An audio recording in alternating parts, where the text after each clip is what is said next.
Blog Talk Radio.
n'umutodoro kukuri iyo yintetse indani ntiyajya mu mva rugeretse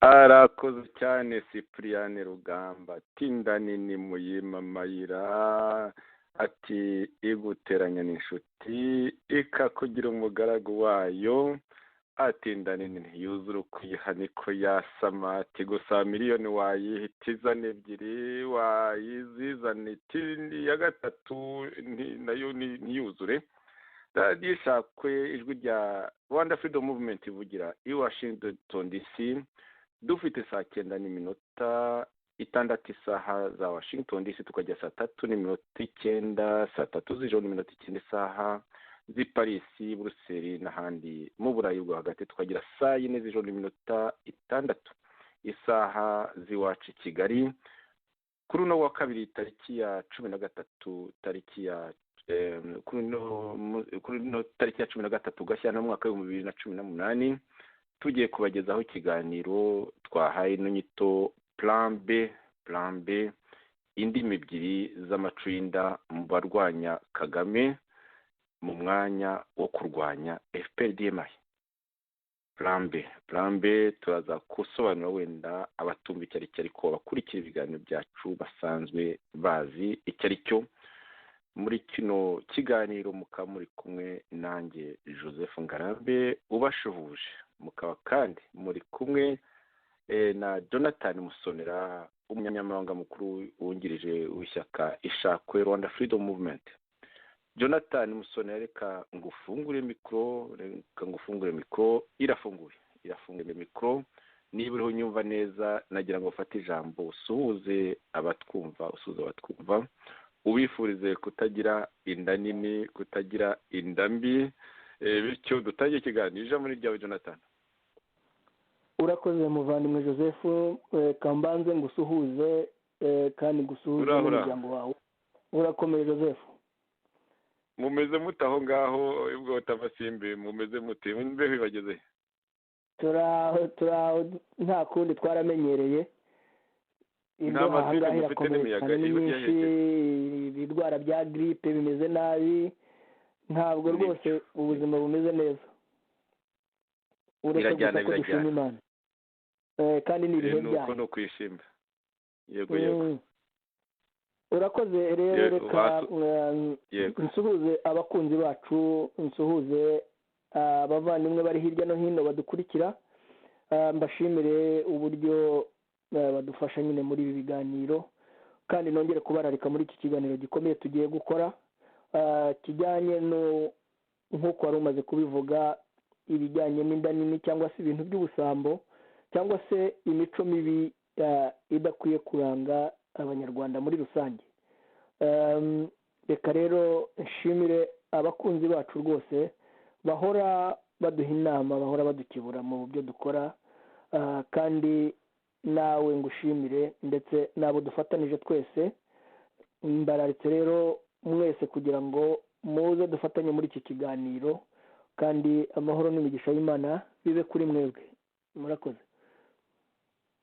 Ndagushimiye cyane Jonathan nk'uko nabivuze mu kanya ikiganiro cyacu nyito ni plan B turaza kuyisobanura. Plan B igaragaramo nyine muri iyo mvugo bagiye abantu bagenda bakwiza bamwe na bamwe igaragaramo indimi ebyiri n'amaco y'inda mu bantu bavuga ko barwanya Kagame mu mwanya wo kurwanya mu by'ukuri systeme yose FPRDMI kuko Kagame asimbuwe n'umeze nkawe n'uwasabitswe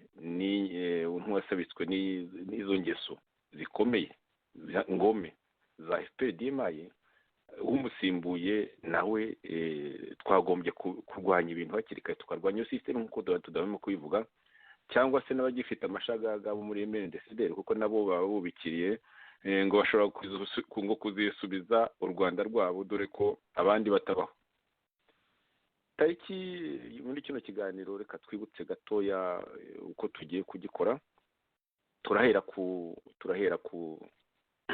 ku ijambo rikomeye ryo ku itariki ya 23 z'ukwezi kwa kane umwaka wa 2016, aho Dr. Theogene Rudasingwa icyo gihe wari umuhuzabikorwa mukuru w'ihuriro nyarwanda RNC.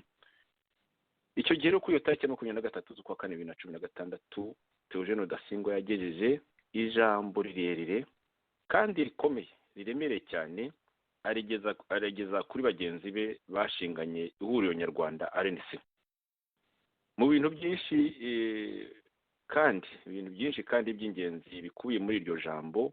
Harimo gukangurira bamwe muri abo bashinganye RNC guhagarika ibikorwa bigayitse byo gushiturira abanyarwanda urugamba rwa gisirikare rutari runariho, kuko ishyaka ihuriro nyarwanda RNC ryari ritaragera kuri iyo ntambwe yo gusanga urugamba rugomba gukorwa ngo iryo huriro rinige uko rugomba gukorwa.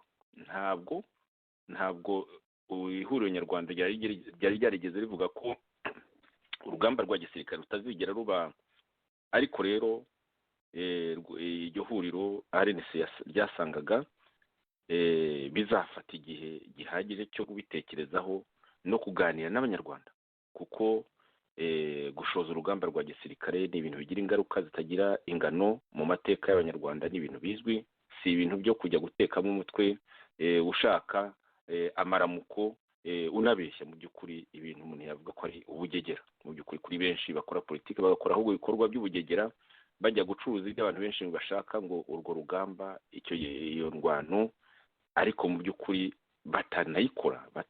Turaza kubireba.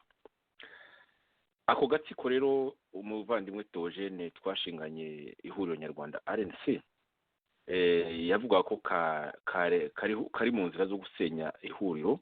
Agatsiko karangwaga n'intekerezo za FPR-DMI, kuko kari kagizwe n'abasirikare n'abatutsi bahoze ari abasirikare muri FPR, bakaba barasabitswe n'amatwara ya FPR-DMI. Ku isonga ryako hakaba harimo umuntu twari twarashinganye ihuriro ari we Kayumba Nyamwasa, nawe wari muri iyo nama.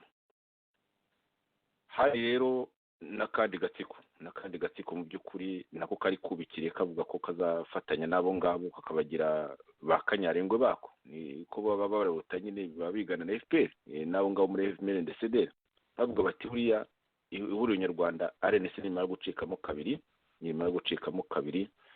bariya batutsi bakeya bazaza nyine, kuko ari rubanda nyamukeya mu ihuriro, tubashore muri FDL, noneho tubakoresha icyo dushaka, batubere bakanyarengwe. Banze rero kumvira impanuro abo bose, two dutsiko twa FPR-DMI tugizwe n'abatutsi n'utwa MNDCD tugizwe n'abahutu, bose bashinze ihuriro nyarwanda. Abo bose banze kumvira impanuro, bigiza bakikora ibintu by'amakinamico.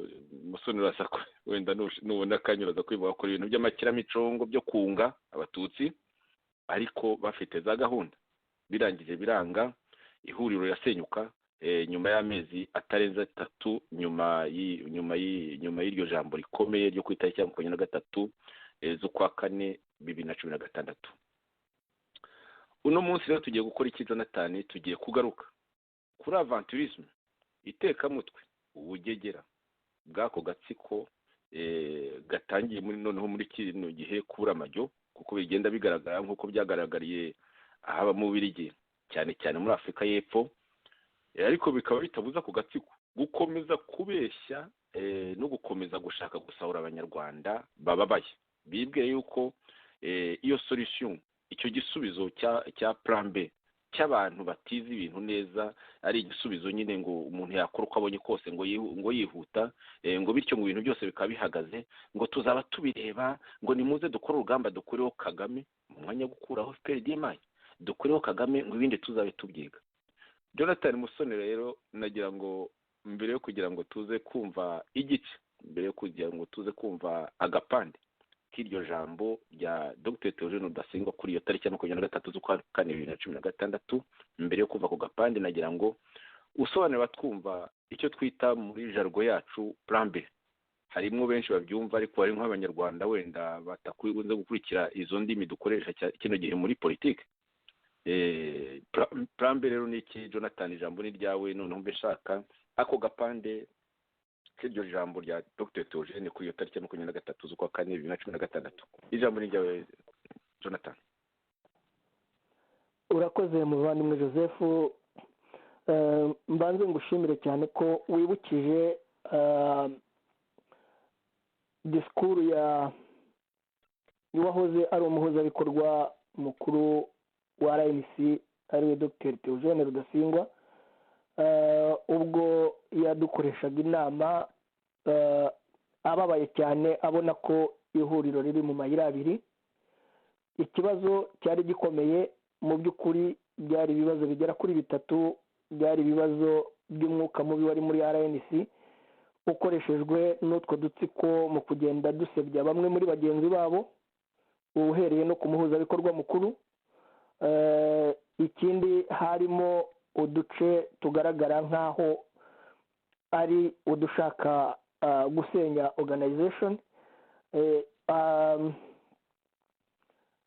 Kandi gace kari karimo urebye mu by'ukuri kari ikinyoma gishingiye kuvuga ngo barashaka gukora intambara. Icyo gihe mu by'ukuri ibyanagaragaraga, uretse ko natwe ubwacu ntacyo twari tubiziho ibyo bintu by'intambara, n'umuhuzabikorwa mukuru ndetse na biro yari ayoboye yari igizwe na Condo na Jerome na Hakizimana na Minani. Bahakanaga ko icyo kintu batakizi. Icyo rero aricyo cyatumye mu by'ukuri tubabwira ko icyo kintu kidashoboka. Ntabwo twigeze tugishyira kuri gahunda, nta kintu twari twarigeze tukiganiraho. Mbega byagaragaraga ko mu by'ukuri RNC bari barayiciyemo ibice bibiri, mu buryo hari RNC yakoreraga muri RNC igenda itanga ikinyoma cy'uko ngo bafite kurwana icyo gice cy'intambara cyari kiyobowe na Kayumba na bariya abatutsi bari abasirikare ndetse na bamwe mu bahutu bari bagize biro, ariko babyihisha inyuma badashaka kubyerura no kubigaragaza. Byagiye bigaragarira mu manama ndetse biza kugaragara cyane aho umuhuzabikorwa mukuru yadukoreshaga inama. Ibi twabivuze inshuro zitandukanye. Impamvu tubigarukaho n'iki ni uko ikinyoma cyanze gushira, cyatumye mu by'ukuri ihuriro nk'uko umuhuzabikorwa mukuru yabivugaga ko rigiye gucikamo ibice, ariko byagenze. Dutandukana nabo kubera ko ibitekerezo twari twubakiye ku ihuriro byari byaratakaye, ahubwo harimo hakoreshwa itekamutwe ryo gukoresha cyangwa se kubeshya impunzi zibabaye zimaze igihe kinini mu bubabare, bakoresheje ako kababaro kugira ngo babashe kubasahura imitungo yabo, kandi kuko barabikoze baranababeshya. Ntibanashobora gukora icyo babasezeranije nk'uko babivugaga ko ngo bazahagarika amatora ya Kagame, ngo bagakora ibikorwa bimubuza amatora. Ibyo rero noneho ubu ngo bita plan B, nibyo by'ibyo badashaka kuvuga. Bavuga ngo plan B ni ururimi ngo bazabwiza Kagame ururimi yumva. Ibi byose mu by'ukuri habamo guhuzagurika cyane cyane. Ubu haragaragaramo noneho igice cya kabiri. Igice cya mbere cyari kiri ku isonga kiyobowe n'abatutsi bari muri RNC bari abasirikare.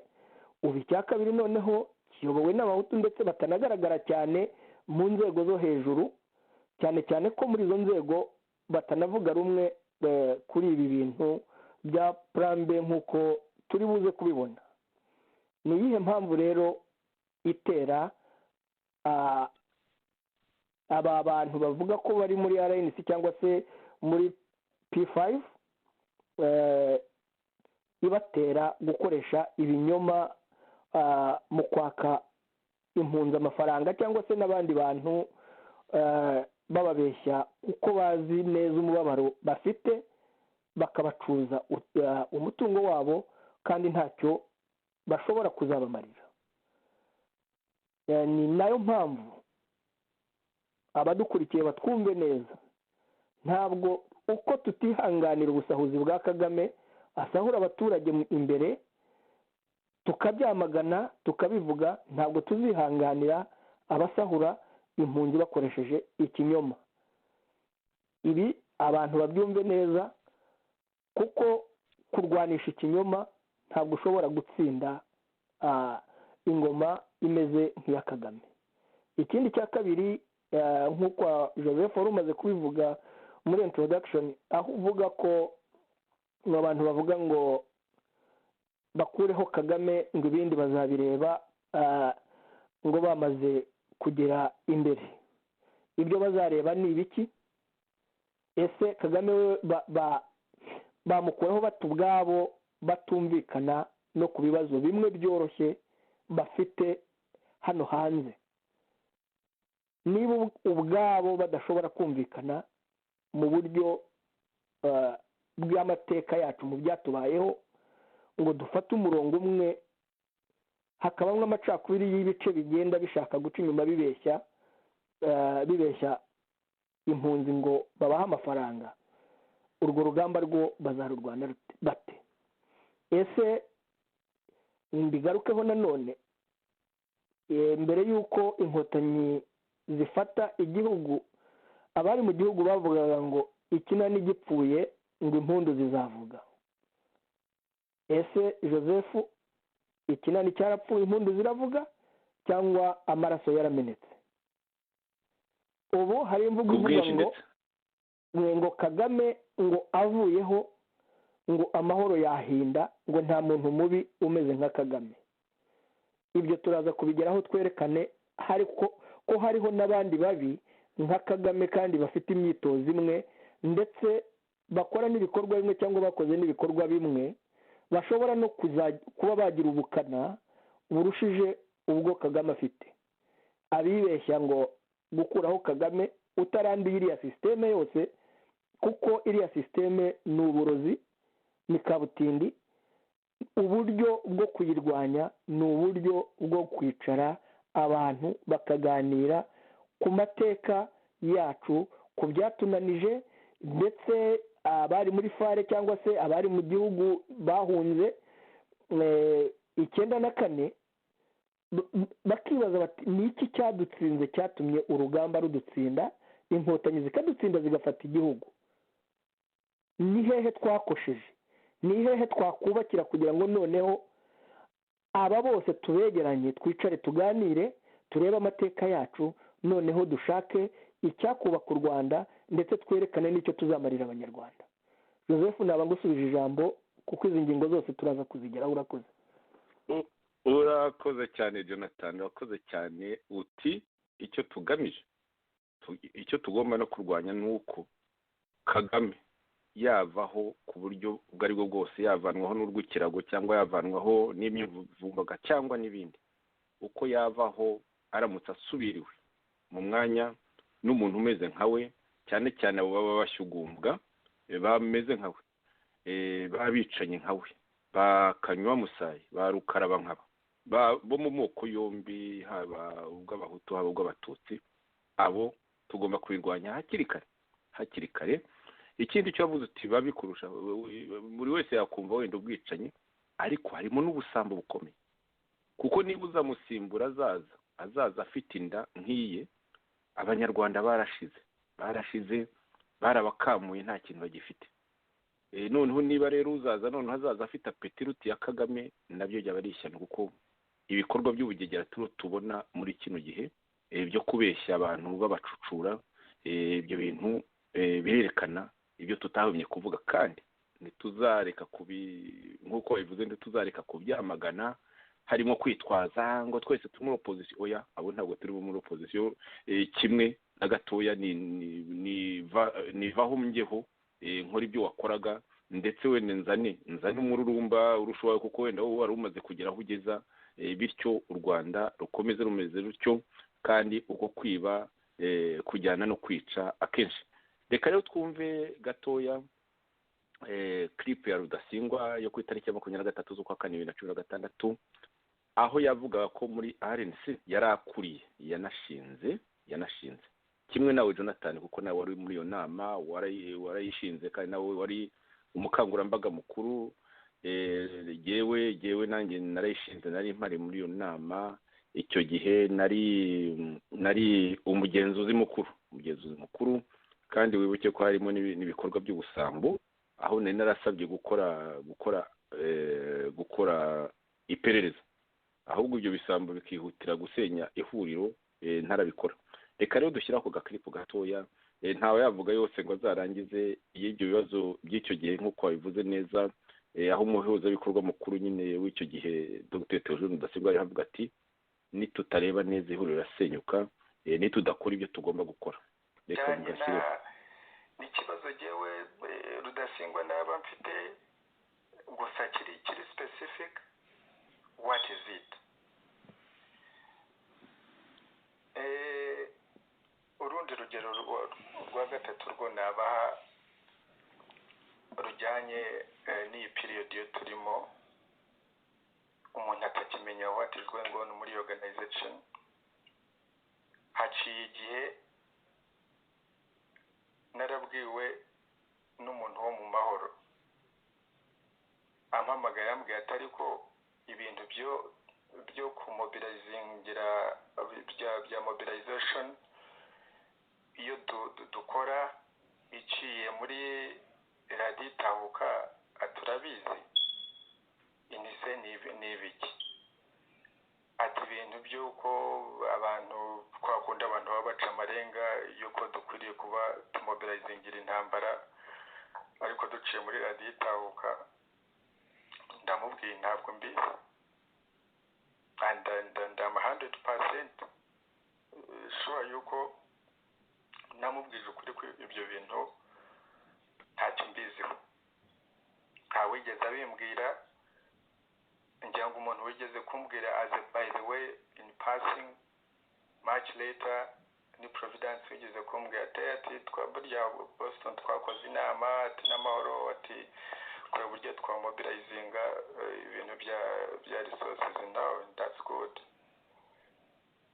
Now naje no kubaza my colleagues hano, no kuvuga Condo, Jerome, treasurer na secretary general, niba ibyo bintu bafite icyo babiziho, bambwira ko ntacyo babiziho. Now once again I would like kubaza muri colleagues twese ko duteraniye ahangaha, niba hari ikintu cyo kumobilizinga resources gikoresha organ ya organization.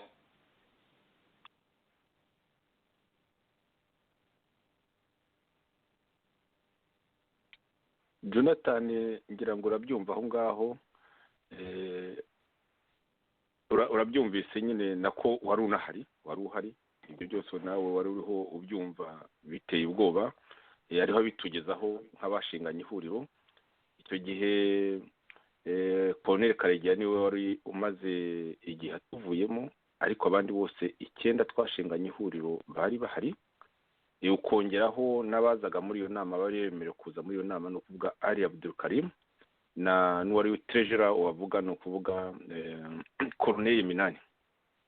No kuvuga ko twari 11 muri abo yavuze nyine Condo, Gervais, avuga Jerome, izina ry'irindi nayigize iki, avuga wo treasurer nyine wari wemerewe kuza muri iyo nama, no kuvuga Corneille Minani, avuga na secretary general, no kuvuga Emmanuel Hakizimana, nawe uri muri abantu 9 bashinze ihuriro.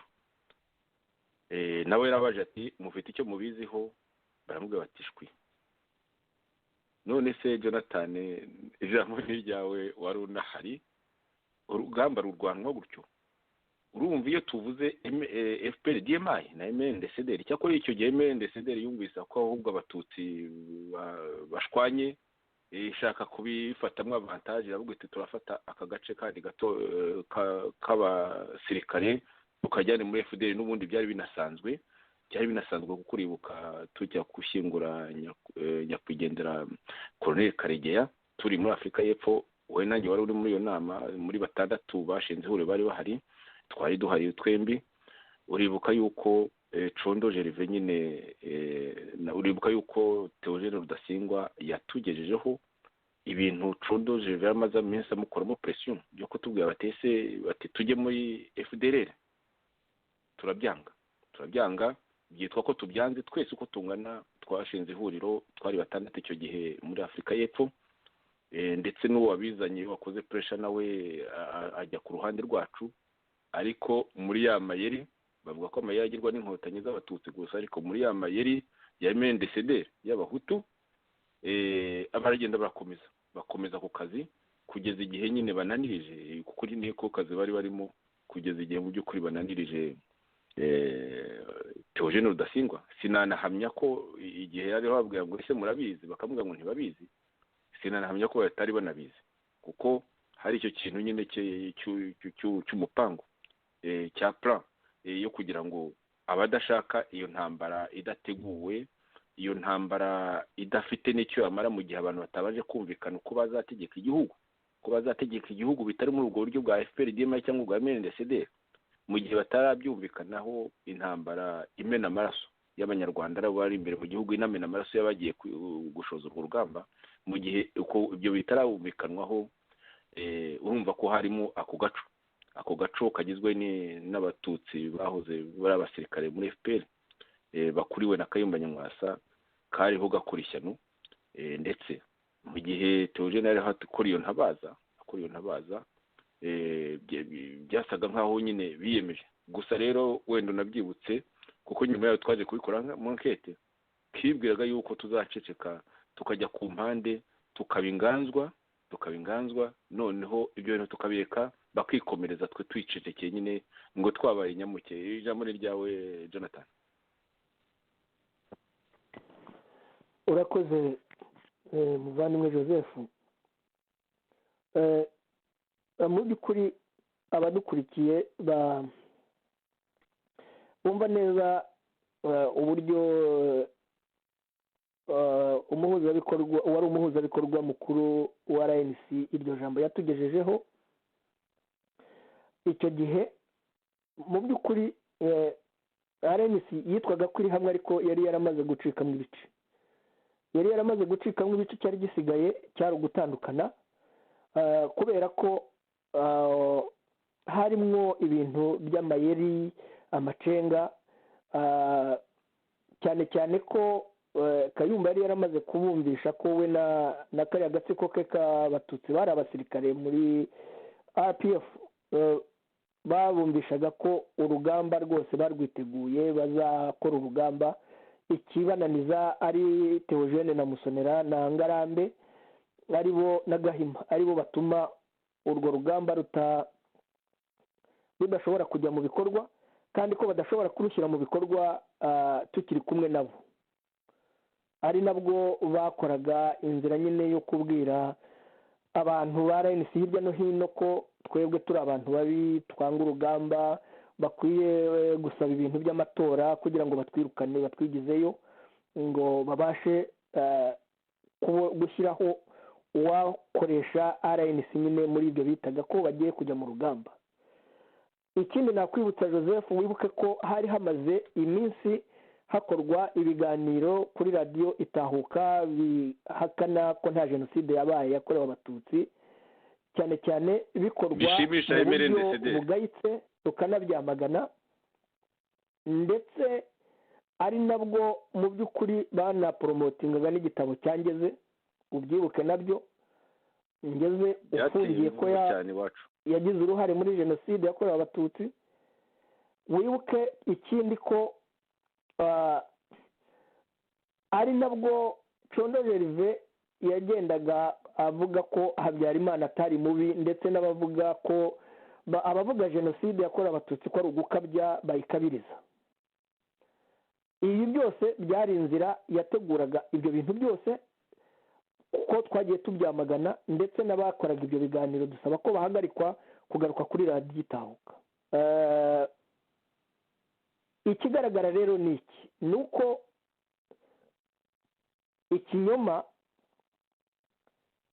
nk'uko umuhuzabikorwa yabitugezagaho cyaje kugaragaza ko bya bindi bavugaga ngo ntibari babizi ari abari bagize biro uretse umuhuzabikorwa mukuru, bose aribo baje gufatanya na Kayumba gusenya RNC ngo babashe gukoresha nyine abo batutsi bari wiki, ngo bazabashe gufatanya na FDLR babashe kuba bakora ibikorwa by'intambara.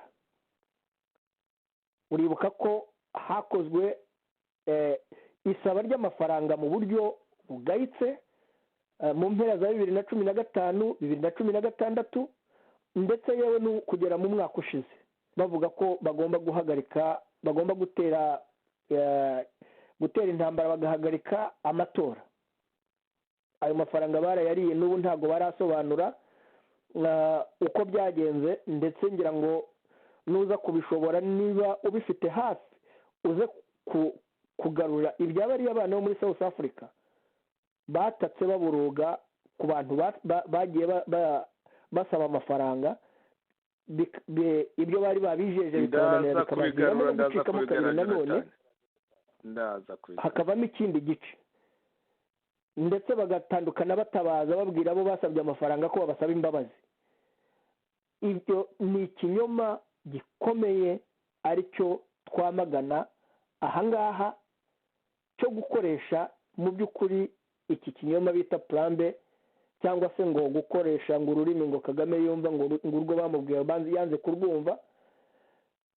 Ibi nta hantu bizabageza, kuko gusahura impunzi ukoresheje ikinyoma, ibi ngibi ko tutazabyihanganira, tuzabyamagana kugeza igihe bazamenya ko uwo barwana nawe bamutiza imbaraga zo kuguma kugirira nabi impunzi no kugirira nabi abanyarwanda bari mu gihugu. Abavuga ngo ni twebwe dutinze urugamba, ahubwo nibo barutinza. Kubera iki? Kubera ibinyoma, kubera ubusahuzi, kubera kutagira gutekereza n'icyatumye batsindwa urugamba rwa mbere, bakaba bari mu buhunzi. Icyo bakwiye kugitekereza bakareba ni iki cyadutsinze, ni iki twaburaga, ni iki twakoze cyatumye dutsindwa urugamba. Ikindi, ntabwo urugamba tuzi ukuntu rukorwa, tuzi igisirikare ukuntu gikorwa. Ntabwo ushobora gukora intambara ufite urwango, ntushobora gukora intambara ufite amacakubiri, ntushobora gukora intambara wirengagije amateka ya vuba ahangaha cyane, arimo jenoside ebyiri zakozwe, harimo. Ntushobora gukora intambara utari wanicara ngo wibaze, ese intambara ndayikorana nande? Ese uyu nguyu ungiye inyuma nkaba ndi imbere ye, ntabwo azandasa mu mugongo? Igihe utari wubaka cyangwa se ngo ube ufite impamvu igaragara mwumvikanaho ituma mukora urwo rugamba, rutubakiye urwo rugamba rukaba rwubakiye ku rukundo, ku kubahana, ku kwishyira mu mwanya wundi, kumva akababaro k'undi, no kumenya gufashanya, ngo wibaze ko urwo rugamba ushobora kururwana ukarutsinda. Mbisubiremo, n'ubu uwabaha intwaro, uretse ko iki atari cyo cyanabuze, bashobora kumarana batari baterana metero 10. Ibi rero impamvu tubivuga ni uko turabizi, ntabwo dushobora kwihanganira, ahubwo aba bantu batinze urugamba bakoresheje ubusahuzi bwo kubeshya abantu bababaye kubera leta y'agatsiko ka FPR-DMI yamaze abanyarwanda imbere mu gihugu ndetse no hanze yacyo. Murakoze. Bakomeza Joseph. Ndagushimiye Jonathan rwose. turi muri kino kiganiro plan B wayisobanuye ko ari iyo plan yo gukora urugamba rwa gisirikare. Turaza kureba indimi ebyiri n'amaco y'inda. Amaco y'inda twayasobanuye, ariko muri icyo gihe hari izo ndimi ebyiri turaza kuzisobanura mu kanya, aho tuza kubona ko hari aho bavuga bati rwose ntabwo twebwe ibi bintu by'urugamba tubirimo. Byagiye byumvikana, buke yigeze kubivuga hambere ahangaha hashize nk'imyaka ibiri, abivugira i Buruseli aho yavuze ati abantu bavuga iby'urugamba batazi ibyo ari byo, ariko nabo muri FPRDMA ni ukuvuga nka bamicumbiro tuza kureba uyu munsi baravuga bati rwose ntabwo duteganya intambara kereka umunsi bizaba ngombwa. Mu by'ukuri iyo yari disikuru ya RNC twashinze, ariko rero hagati aho bakanyura ku mpande bati turiho turategura urugamba nimuzana amafaranga. Ibyo basigaye bita noneho ngo pura y'amakarito turaza kubigiraho. Mbere yabyo reka tukomeze gatoya na Dr. Theogene Rudasingwa kuri iyo tariki ya 23 z'ukwa kane 2016, aho yashinzaga radiyo Itahuka, nyine yari yarigaruwe na MNDCD mu ijwi rya Serge. Iyo radiyo niho nayishinze, niho nashyizeho Serge, ariko rero bamwe baraza ni ukuvuga Bakayumba Nyamwasa, Bacondo Gervais n'abandi bati mumenye yuko iyi radiyo ari yacu, bityo mujye muvuga ibyo dushaka. Mu mwanya wo kuvuga ibyo RNC yari yarashingiwe, niyo radiyo yari yarashingiwe, iyo krize wayivuze.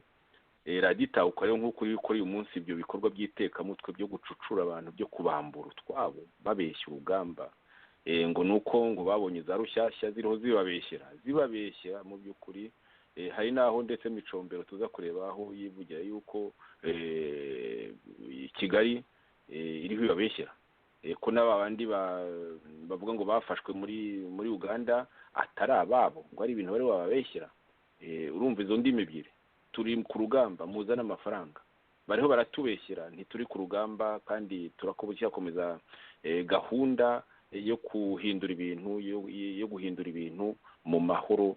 Ibyo byose izo ndimi zombi nizo ndimi ebyiri twavuze nyine zivuga. Ariko reka hagati aho ngaho twibutse ibyavugiye kuri iyo tariki ya 23 z'ukwa kane 2016, aho Theogene Rudasingwa yamaganye radiyo Itahuka yashinze ku itariki ya 26 ariko 29 ejo bundi ntibongera kubeshya ko radiyo Itahuka yashinzwe kuri 29 tuzabavuguruza.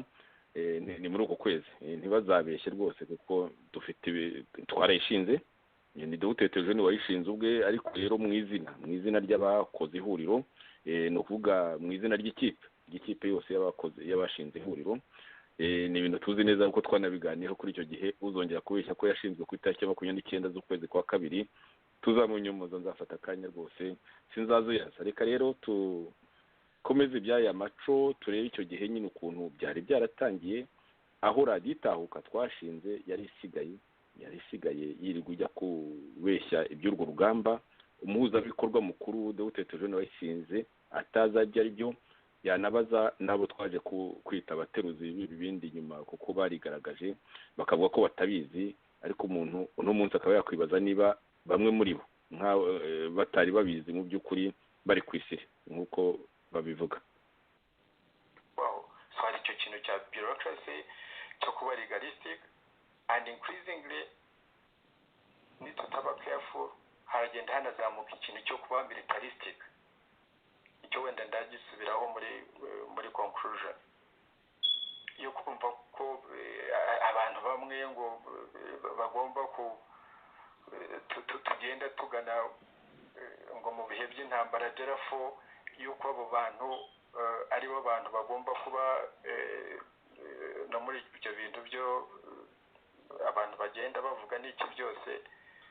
Ni ikintu cyo kuba militaristic, aho kugira ngo barebe akamaro ka politiki mu byo dukora byose no kubishyira imbere, yuko n'ibyo bintu by'igisirikare bigomba kuyoborwa na politiki, especially iyo babona aho izo militaristic tendencies zigejeje u Rwanda, ari iza RPF, ari za MLN aho zatugejeje, hari n'izo zindi za leta zavuyeho.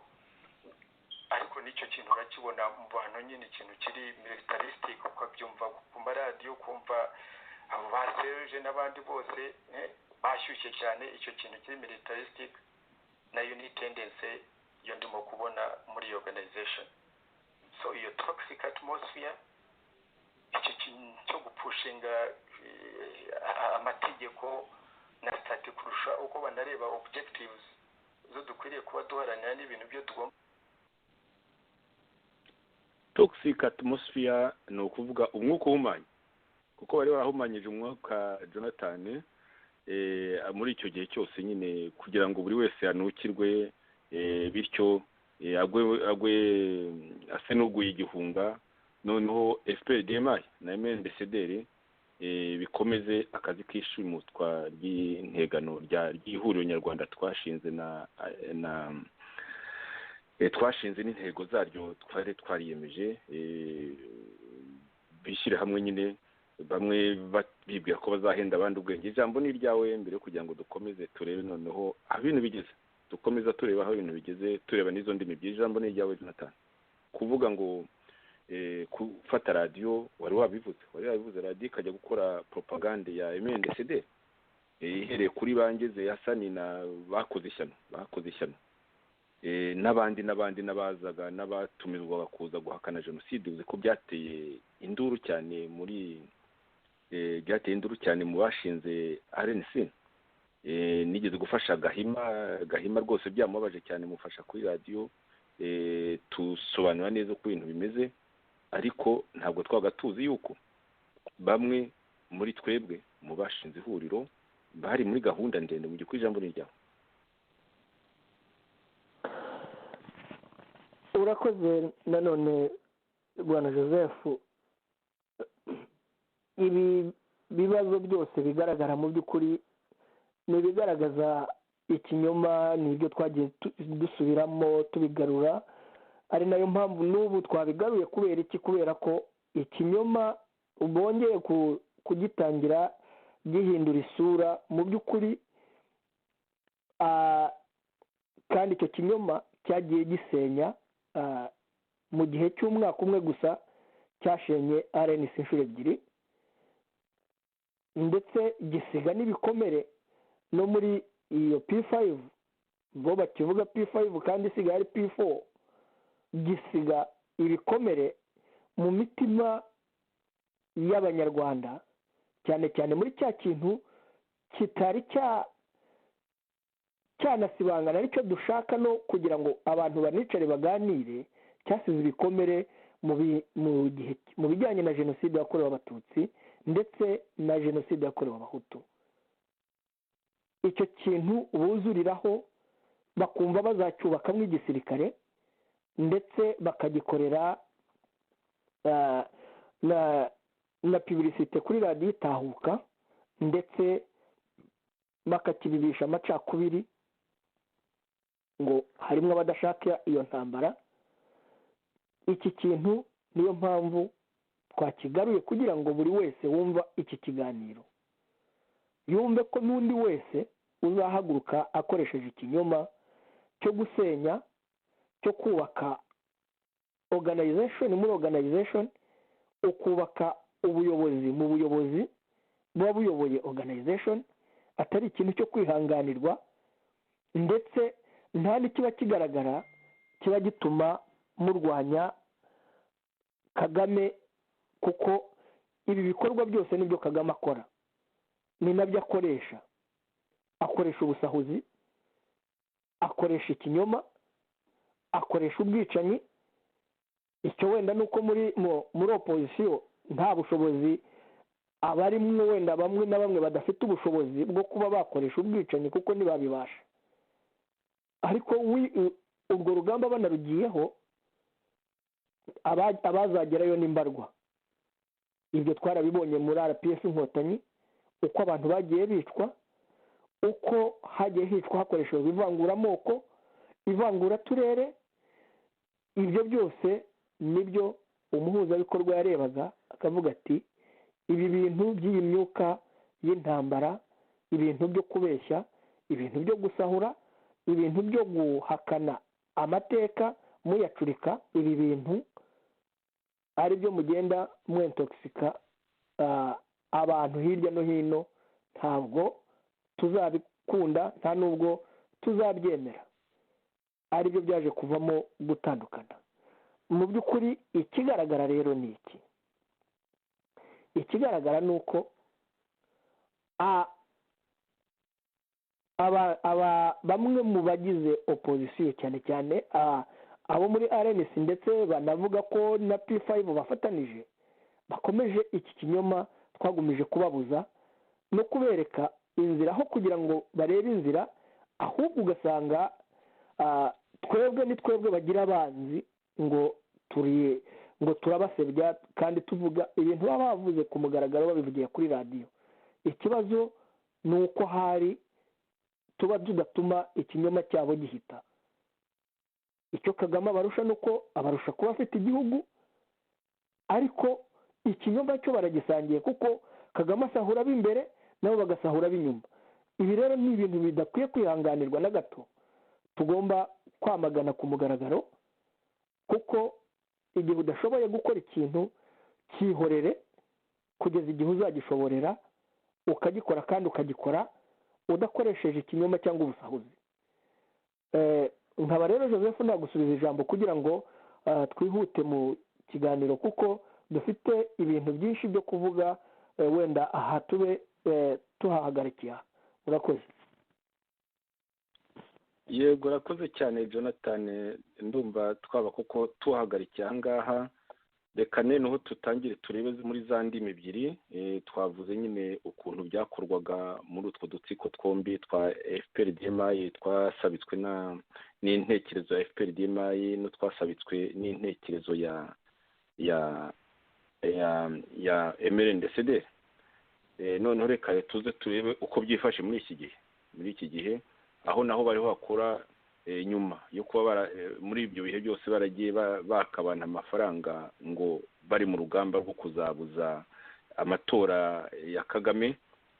Nyuma y'uko ayo matora nabaye rwose babita batera isoni zo kongera noneho ngo nibazane amafaranga ngo bakore ngo operasiyo yitwa amakarito tubaza kuyireba, aho iyo radiyo itahuka na Serije n'abandi b'ibisambo bariho n'ubu ngubu bavuze abahanda ngo nibagire vuba ngo urugamba bagize amahirwe nyine imana y'ibisambo noneho za rushyashya za FPRDMI zibabeshyera urugamba rutari rwo ku nyungu za FPRDMI mu by'ukuri mu masinde ifitanye na Uganda. Bavuga bati turongeye turibye.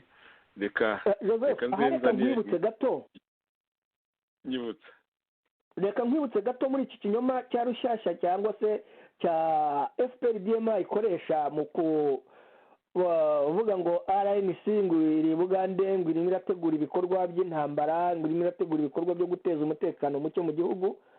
Wibuke neza ko ubu nigezweho ubundi hakoreshwaga FDLR. Ntabwo rero bavuga FDLR Bugande. Ubu by'ukuri ikintu gitangaje ubu ngubu ni uko Kigali ishaka kugira ngo n'aba ngaba bo muri RNC bakonfirime ibyo bababeshyera, ejo bazabakorera amadosiye uzabibona. Icyo nicyo Kigali irimo irabatega umutego, kuko bazi ko nayo na RNC na Sederi bashobora kugwa mu mutego w'icyo kintu cy'intambara, kuko aricyo bakunze kubeshyeshya, kuko Kigali irabazi, ibabamo, ibiganiro byabo irabikurikira, twabivuze inshuro nyinshi. Ni nabyo rwose nanakubwira ko n'uyu munsi wa none ko Micombero ni umuhanga, akazi ke yagakoze neza. Kigali yabashije gusenya opozisiyo mu buryo bugaragara, cyane cyane RNC na P5, ku buryo n'ubu ngubu ibiganiro byose Kigali irabikurikira neza, nta kintu na kimwe ibitazi mu byo bategura. Ni nayo mpamvu ibatega iyi mitego, nabo rimwe na rimwe bakayihimbarwamo bamwe ku mpamvu z'ubusambo.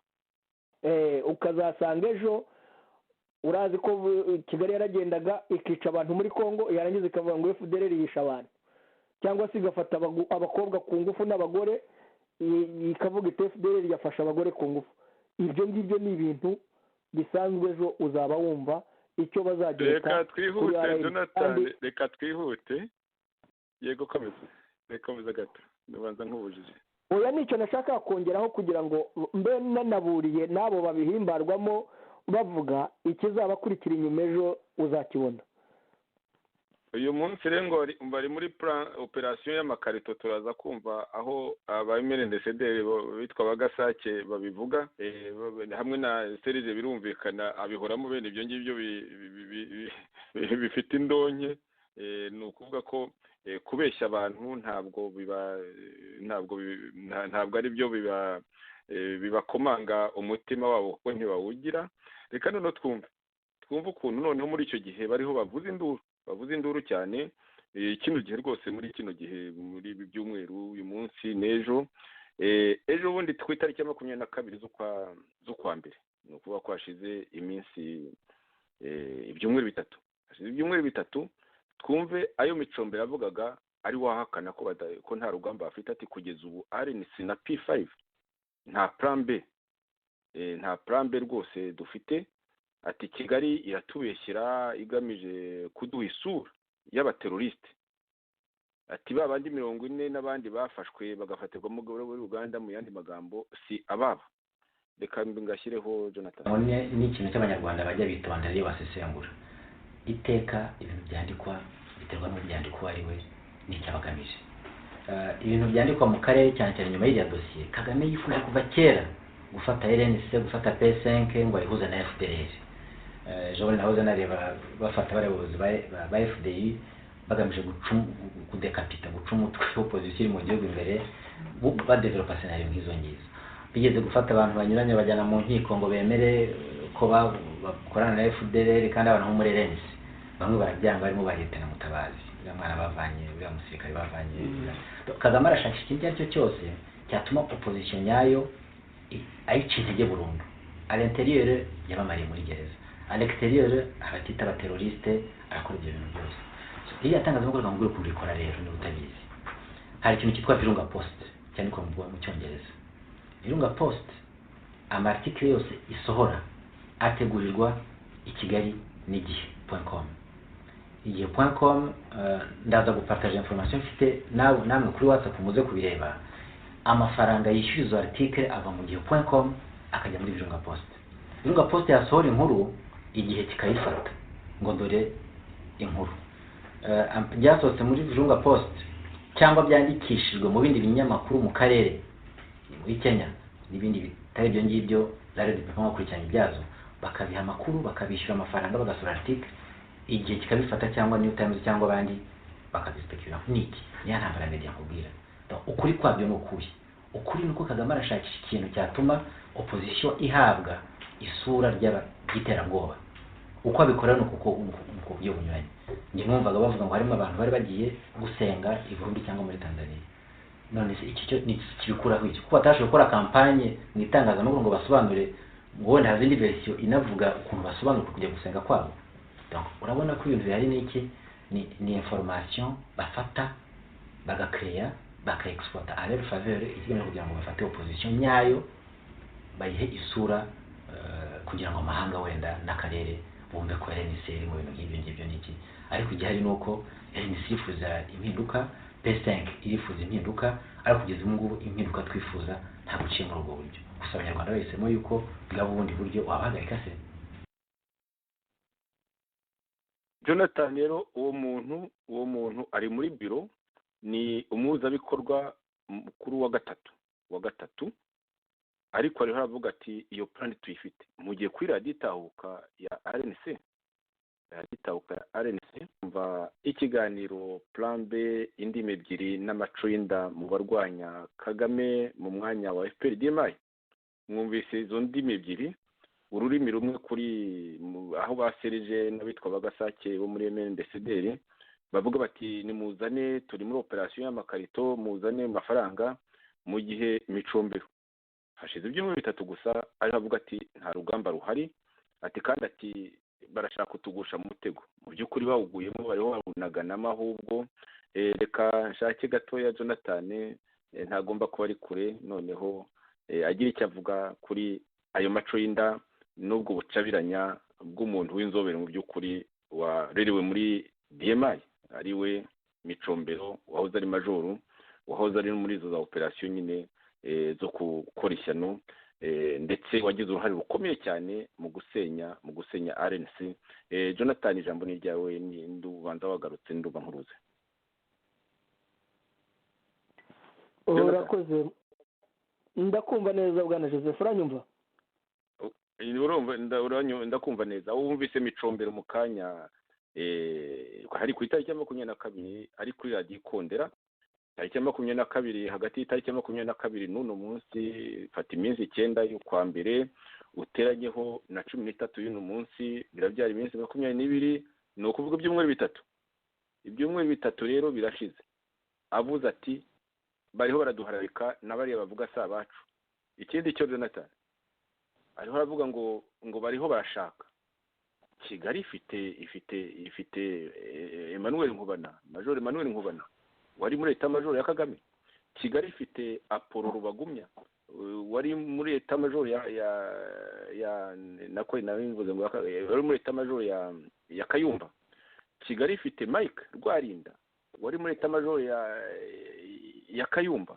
None ngo Kigali yashaka we Kigali yarabirangije ahubwo nizage n'umunsi wo gukora bamwe na bamwe bindindagire kubakoresha no kandi byaranatangiye nyirango wabonye ko abantu b'uri opposition benshi barimo muri za FDB ubuzi buroko n'abandi umuntu atavuga amazina kubera ibyo bintu kenshi bijyanwa n'inda nini no kutareba kure ijambo ryawe Jonathan. Urakoze ubwana Joseph reka ngushimire kuko Micombero ibyo avuga arabizi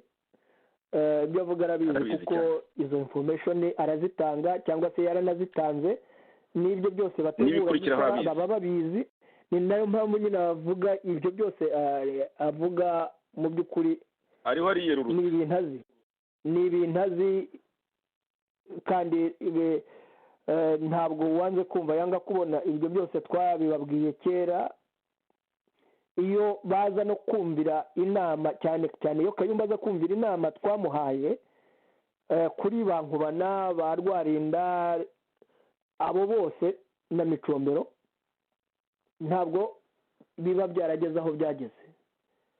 Ubu rero icyo Micombero arimo ababwira ni uko ikizakurikiraho nyine ari ukugira ngo bazabakorera amamandadare cyangwa se kuba azajya kandi ati narabivuze rwose narabivuze by'abateroriste. So ikigaragara rero ni iki ikigaragara twigarukire muri za ndimi ebyiri. Micombero ni umuhuzabikorwa mukuru wa gatatu mu buyobozi bukuru bwa RNC ishaje. Arahakana ko ibyo byose ari ukubabeshyira nta basirikare bafite nta gisirikare bafite nta n'urugamba bateganya. None se iyo mvugo uvuze ko imaze iminsi 21 ibyumweru bitatu n'ibiri ibyumweru bitatu nyuma hashize icyumweru cyangwa se ibyumweru bibiri kimwe gusa abatari no muri iyo biro nkuru y'ubuyobozi bukuru harimo witwa Gasake ariwe wari uri kwitahukana none asaba nasereje nk'uko bisanzwe yego turaza kubikurikira abatwumva mu by'ukuri bumva ibi bintu bumva izi ndimi aba bantu bavuga bumva ibi binyoma bacurikiranya byo kubeshya impunzi ngo icyo bazazigezaho ngo bazazicyura. Ibi koko kubivuga twaba turimo dukosa ndagira ngo Jonathan abatwumva nabo bazadusubize yego bazadusubize kuko bose niba abantu bavuga indimi zimeze zitya bakabasha gusahura amafaranga ya mbere atari na make yashyikirijwe Kayumba na Muramuwe, yego rwose, bakayarya bakayakoramo ibikorwa by'ubucuruzi ndetse bimwe byakorwaga na Rwarinda muri Tanzania. Yego yego, kugeza aho Rwarinda Tanzania imaze kumenya ko ava Tanzania ajya i Rwanda akorana nabo bakamufata na James Kabarebe by'umwihariko. Muzi neza ko ariho Nkubana yanyuze, muzi neza ko ari bwo aho Apollo yanyuze agenda asubira mu Rwanda. Yego, ibi byose ese uretse ko abanyarwanda nabo uretse akababaro bibaza ko hari bo batabona cyangwa badatekereza, iki kinyoma kimeze gutya nicyo mu by'ukuri bakoresha, kandi bakoreshejwe n'abakozi ba Kigali bakayobya uburari, ahubwo bakarushaho gutinza ibikorwa byakagombye kuba byihutisha urugamba rwo kuba twatsinsura iriya ngoma ya FPR-DMI y'abicanyi ruharwa, bagahunga ukuri, bagahunga amateka, bagahunga ibintu byatuma abanyarwanda biyegeranya ngo barebe ni iki cyadutsinze tukarinda duhunga igihugu, ni iki twakubakiraho kugira ngo noneho twubake ubumwe bw'abanyarwanda. Niba tutubaka ubumwe dushingiye ku mateka yacu ngo tubwubake turi hanze, urwo rugamba bazarurwana bate? Bazubaka bari imbere bate? Bubatswemo amacakubiri na FPR-DMI. Aha rero reka twihute, dufite byinshi ku mugani wawe wavuze byo kureba mu kanya. Rero turacyari kuri Micombero, tuzamugarukaho niba ngombwa, ariko hagati aho ngaho reka turebe ino clip aho umudamu umwe muri babiri bariho bamubaza kwikondera ku itariki ya 22 z'ukwa mbere ejo bundi hashize ibyumweru bitatu. Umwe mu badamu babiri bariho bamubaza, numvaga ijwi atari irya Nyesi Mukarugomwa, yamubwiye atari kuriho urivuguruza, ati uravuga ngo ntimwemera violence, ni ukuvuga guhutaza abantu, ntimwemera guhutaza abantu, ati kandi bikaba bivuga ko mufite n'ingabo muri za Uganda na za Kisangani. Akamubwira gutya, turiho urivuguruza, ati uravuga ngo ntimwemera violence, bityo ngo iyo solution ya plan B ngo ntimurayigeraho, ati kandi bivugwa yuko mufite. Urabona ko abantu batagiye kwamenya. Reka ngashyireho Jonathan inshuti zidukurikiye nyine rwose ziyumvire izindi miti. Nari mfite ibibazo ariko byinshi bageze zanjye bagerageje kubibaza, ariko hari ahantu nawe numvishe wivuguruje. Uravuga uti njye nanga violence, kandi uratubwira uti Kagame n'umwicanyi nta limite afite. Ni gute uwo muntu tuzamurwanya nta mbabazi afite, natwe dushaka violence? Kandi nkamwe n'ishyaka RNC biragaragara ko binabavugwaho muri Uganda ngo muri gutegura intambara, muri Congo ngo muri turi. Nabonye kuri break twageze mwahageze. Ubwo mwebwe muzakomeza babashinja ibyo eske barababekera, eske murabishaka cyangwa muranabiteganya? Icyo kintu mwakivugaho iki? Umuntu muhanganye nta mbabazi nta n'impuhwe, namwe kandi nta violence mushaka. Ntabwo ni contradiction, nagiye mvuga buri principe ikagira nuance yayo, ndagira ngo byumvikane neza. Twavuze ko RNC urugamba duharanira ari impinduka zitamena amaraso. Ndanakubwira ariko abanyarwanda babihisemo ukundi wabahagarika se? Iyo ni exception kuri principe nakubwiye, iyo ni ya mbere. Reka nkwereke yuko n'abadictateur bamena amaraso, wenda bashobora kuba n'abagome cyane, ariko nta bushobozi nk'ubugome bagiye bavanywaho na violence itangana n'iyi. None se za praising mwagiye mubona muri za Egypte na za Tunisia zahinduye ubutegetsi, none se ubuyobozi bw'abagabo bufite imbaraga za gisirikare zikomeye cyane, ariko wenda izo nzego z'ubutegetsi zaho ngaho zari zifite akantu k'ubwoba ko gutinya guhutaza cyane abaturage. Ariko abaturage barahagurutse, ntabwo bahagaritse. Naho ibyo bavuga ko RNC ntabigusobanuriye.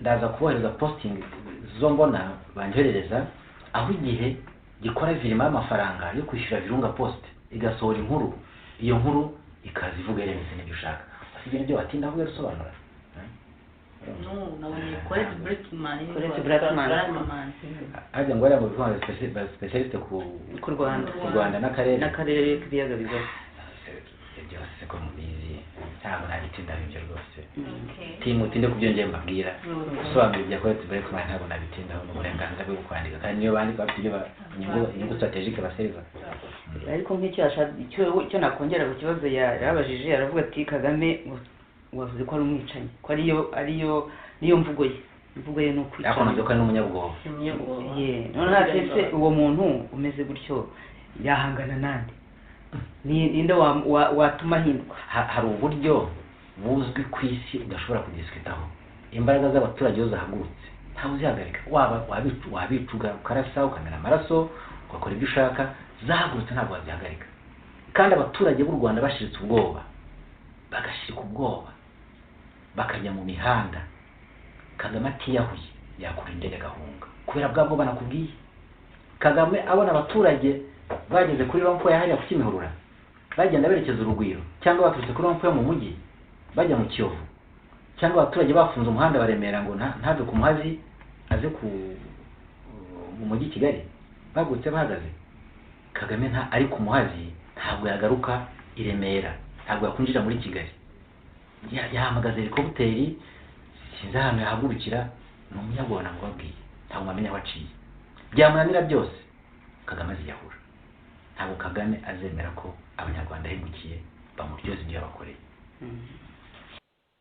Jonathan urumva Bicombe uko agerageze gutekinika abadamu ariko baramubwiye bati ariko nawe wihura beshya kandi ntibayobe yuko harimo n'iyo kampanye ya fundraising babizi neza ibyo byose barabizi ati kuki muvuga ngo ntimukunda violence kandi Kagame ari umwicanyi mukavuga ko ari umwicanyi ko mudakunda violence ati kandi ukaba mu kanya uvuze yuko nyine nta gisirikare mufite ko bana babeshyira ati kandi bariho nabavuga aho muri mu by'ukuri bagenda babeshyirwa ariko nabo bibeshyira Jonathan ijambo ni ryawe mbere yo kugira ngo nyine dukomeze ikiganiro mu magambo make ngaho wagira icyo ubivuga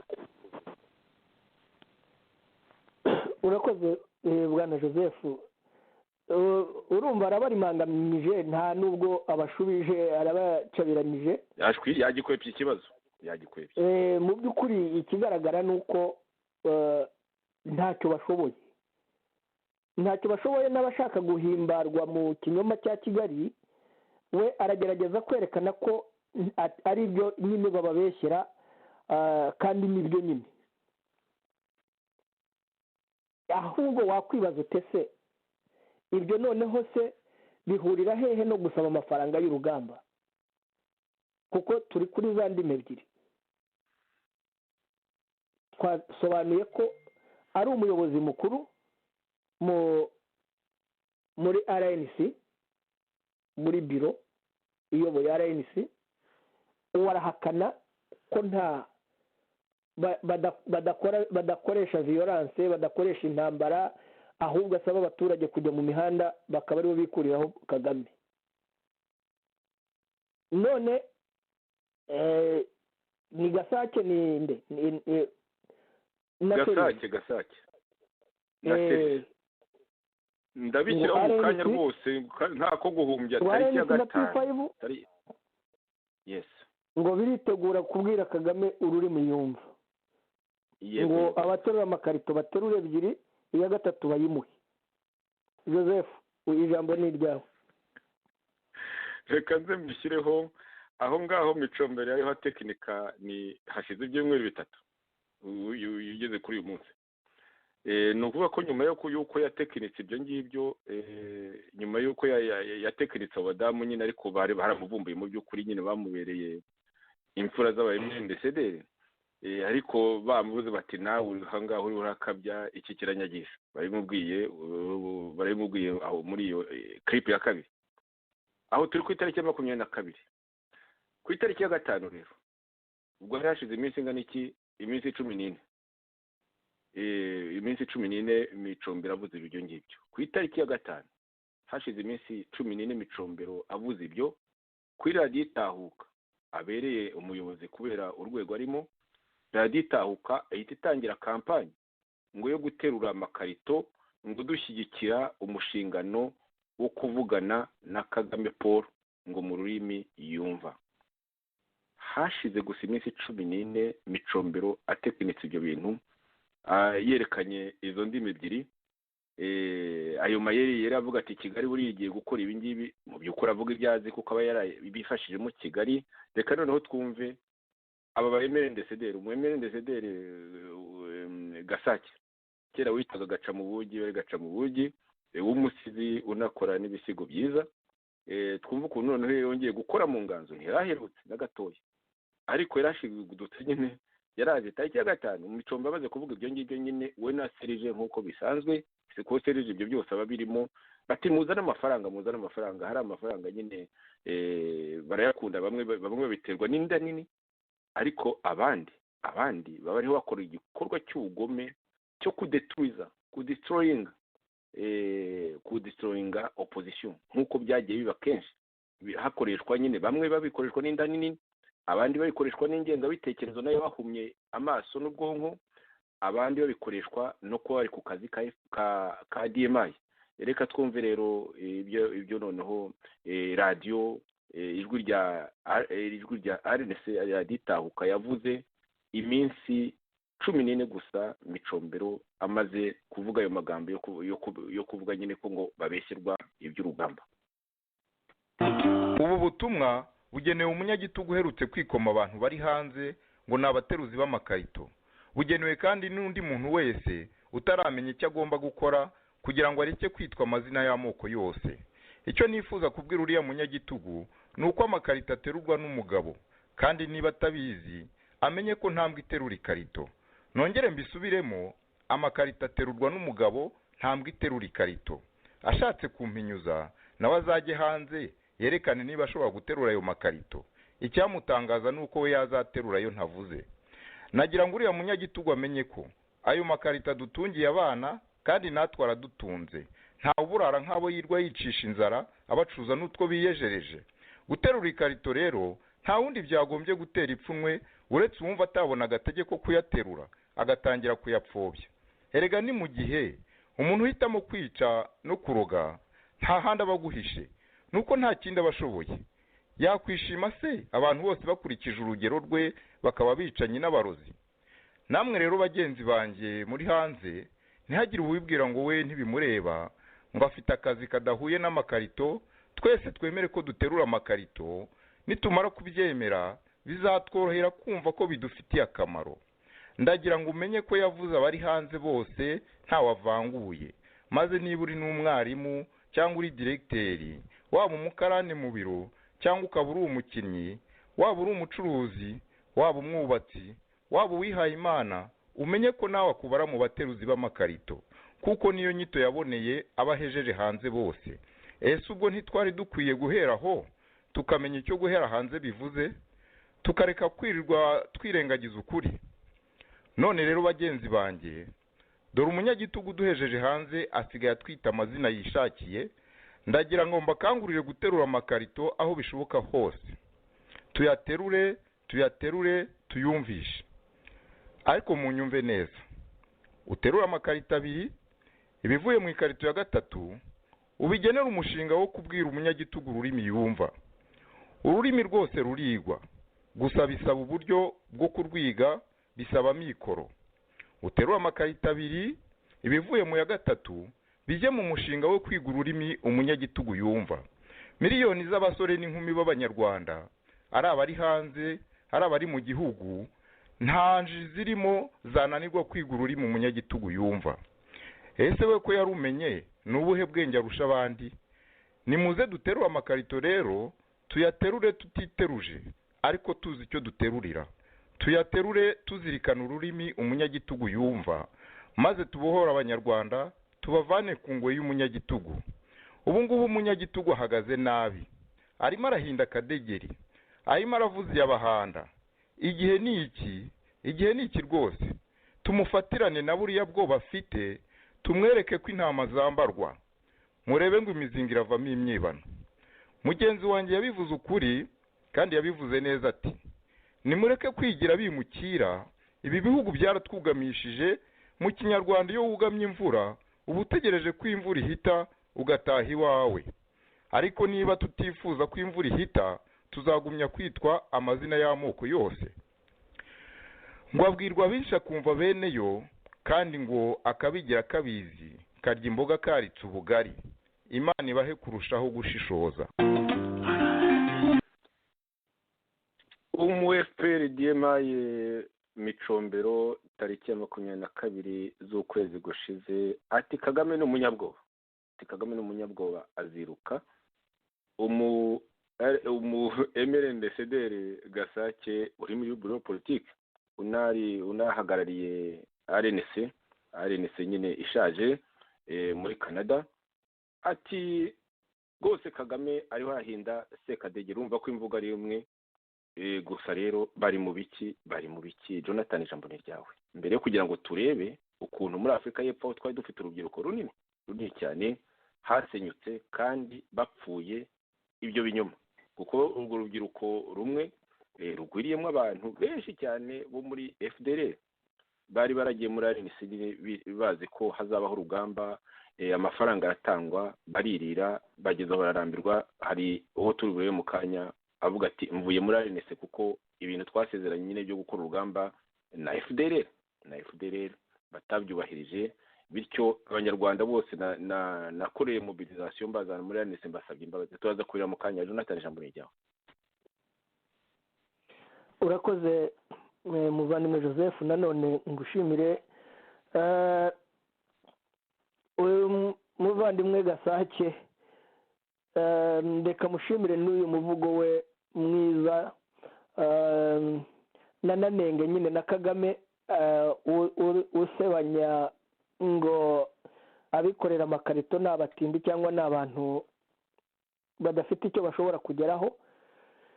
Aya makarito nyine turayaterura ariko adutungiye imiryango, atubeshejeho, ariko mu mvugo ya Kagame byo ntago bitangaje, kuko wenda ikarito niyo imubangukira kubona, kuko yayitwaye imyaka myinshi mu buto bwe kandi nta wabimuhora. Nawe yari mu buhunzi kandi ashaka imibereho. Iyo karito we yanayitwaraga ku kuboko umunsi wose acuruza amagi n'ubunyobwa. Ibi rero nta n'uwabimuhora, kuko nawe yashakaga ubuzima, ashaka n'ubuzima wenda bw'umuryango we, kuko nawe yari mu buhunzi. Ariko rero nawe ntakwiye kubiduhora ko duterura amakarito. Icyo nenga Gasake rero ni iki? Ni uko mu by'ukuri nawe atangiye kuvuga mu mvugo ya kabiri muri za mvugo twavugaga zo gusahura impunzi mu kinyoma cyo kwitwaza umutaka wa RNC na P5 ngo barashaka kujya gukora kubwira Kagame ururimi yumva ngo indimi bamubwiye yananiwe kuzumva. Mu yandi magambo barashaka intambara, aho asaba plan B impunzi ngo baterure amakarita 3 batwara 2 imwe bayimuhe ijye ku rugamba. Gasake barayimuha yo ku rugamba. Urwo rugamba noneho ni Gasake ugiye kururwana. Urwo rugamba abasirikare ba RNC bafitemo na generali Kayumba, bafitemo abamajoro, bo baranaruhakana. Abakurikira mu by'ukuri yaba Gasake agiye kururwana nande? Yego, kwaba abasirikare bo bahakanye ko nta rugamba bafite. Yaba se ari ya mayeri y'ubusambo bakoresha bakigira nyoni nyinshi, bakaba bahisemo gufata Gasake bakamushyira hariya, bati twarayasabye ubushize turababeshya ntitwagira icyo dukora, noneho ngaho nawe cumi mushyire wa kawe. Bakunze gukoresha zo kuvuga ngo ikibaraje ishinga ngo no gukuraho Kagame, ngo ibindi ngo bakazabiganira ngo bageze hariya. Ntabanerekana n'ubwo buryo bakora ngo bazamukuraho. Ikindi bagahaguruka ngo twebwe tuvuga ibi ngo turababuza urugamba. Ntawe batanga imbere. Abafite ubwo bushobozi nibagende barwane urwo rugamba barukore, ntabwo turubabuza.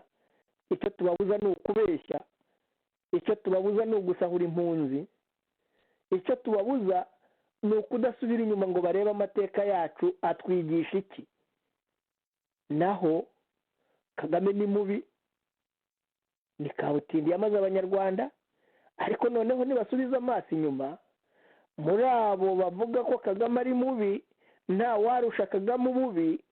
Mu bihe byashize nibo bavugaga Kayumba ko ariwe wabamaze mu Ruhengeri, Igisenyi, niba ariwe wabamaze mu Kibeho, ariwe wabamaze mu nkambi za Kongo.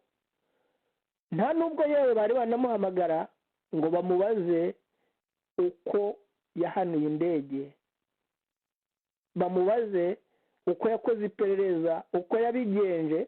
N'uyu munsi wa none ntabwo arabisobanura. Uwo niwe bashaka ngo kwimika, bakaba ari we udafite ubukana nk'ubwa Kagame. Yego, wisha abantu dukomeze gato imbere mu gihugu, yica abantu inyuma mu gihugu. Atandukanywa na Kagame nuko bapfuye ubutegetsi, aramuhunga. None ubu ntibashobora no kumubaza ikibazo kimwe gusa, bati tubwire indege mwayihanuye mute?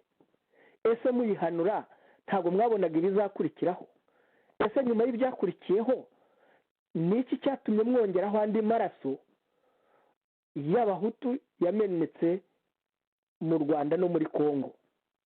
Ngo byibuze bamubaze icyo kibazo, anakibasubize banavuga bati uyu muntu tujyanye ku rugamba kubera ko byibuze yabaye intwari, ashyira ukuri hanze ko ibyatubayeho, tumuhaye imbabazi ku byo yadukoreye. None barabeshya ngo abafite ubukana nk'ubwa Kagame ni benshi batarenze ako gatsiko ka Kagame ndetse n'agatsiko ka MNDCDR bibwira ngo bakoresha aba batutsi bari wiki ngo bakaba babafasha gufata ubutegetsi. Ibyo ntibizashoboka rwose. N'abatanga amafaranga yabo ni ayabo batanga, ariko ntacyo bizabamarira, kuko ntabwo ushobora kubakira ku kinyoma, wubakira ku maraso, wubakira ku bugizi bwa nabi ngo ibyo wubaka bizarame. Komeza Joseph. Utabatutsi bari wike, nakongeraho n'abatutsi bari mu mikino yo gukorera FPRDMI batigeze bavamo. None rero tugeze nk'uko tumaze kubireba ku cyo bise ngo campaign yo guterura amakarito dushyigikira umushinga wo kuvugana na Kagame Paul mu rurimi yumva.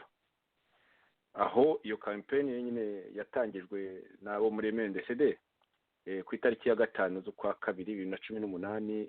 Uyu munsi turi ku itariki ya 13, hashize iminsi 8 gusa nubwo kwashize icyumweru. Ibyo Jonathan wibuka neza byaje, iyo campaign yaje hashize n'igihe kinini cyane. Nka Ali Abdul Karim nawe mu by'ukuri ukorera cyane Kayumba Nyamwasa bya hasi nk'uko twagiye tubivuga, akaba ari na komiseri, aho yagiye avuga rwose, aho yagiye avuga kenshi ati icyo tugamije imbere si urugamba, tugamije smart way. Ati ni smart way, tuzirukana Kagame dukoresheje smart way. Bivugaho gatoya nyine wumva izo ndimi nyinshi cyane bagira. Tariki ya 5 z'ukwa 2 bati tutuke ku rugamba muzana amafaranga. Hashize gusa ibyumweru 3, no kuva tariki ya 22 z'ukwa 2 Micombe yavuze ati nta rugamba tuhari, ndetse nabo bavuga ngo bafati muri za Uganda baratubeshyira. Izo ndimi ebyiri nayo maca yinde yo kuvuga ngo muzana amafaranga, nyine operation ngo y'amakarito, campaign yo guterura amakarito. Ibyo byose rero mu gihe gito gusa. Nagira ngo ugire ikivuga gato kuri Ali Abdul Karim, noneho tuhite twihuta tujye muri Afurika y'Epfo, aho habaye nyine akavuyo kenshi cyane twari twabivuze. Afurika y'Epfo rwose aho twari dufite abayoboke benshi cyane ko haguyemo nabo abashaka urugamba cyane bo muri begere FDLR, noneho bagahita bavamo kubera ko bazi neza ko nta rugamba ruhari, bazi neza ko ibyo byose ari ibinyoma. Baraza no kuyivugira. Nagira ngo tudatinze rwose uvuga gatoya kuri iyo smart way bagiye babogeza nayo kuri raditahuka gato cyane. Noneho dukomeze Jonathan, ijambo ni ryawe. Joseph ndibaza ko ntacyo ndi buyivugeho kirekire gusa nuko ari Abdul Karim ni megafone cyangwa se ni umuyoboro Kayumba anyuzamwo ijwi rye ibiriya byari bibananiye iby'urugamba bazana ibya smart way niyo bari bamaze iminsi bamamaza none gaca mu bugi nawe ati muzane ikarito ya nyuma tujye kubwira Kagame ururimi yumva izi ndimi zinyuranye mu by'ukuri nizo urabona abacuranga amanyurane ikindi wanakwibaza ese ubuyobozi bwa RNC bubahe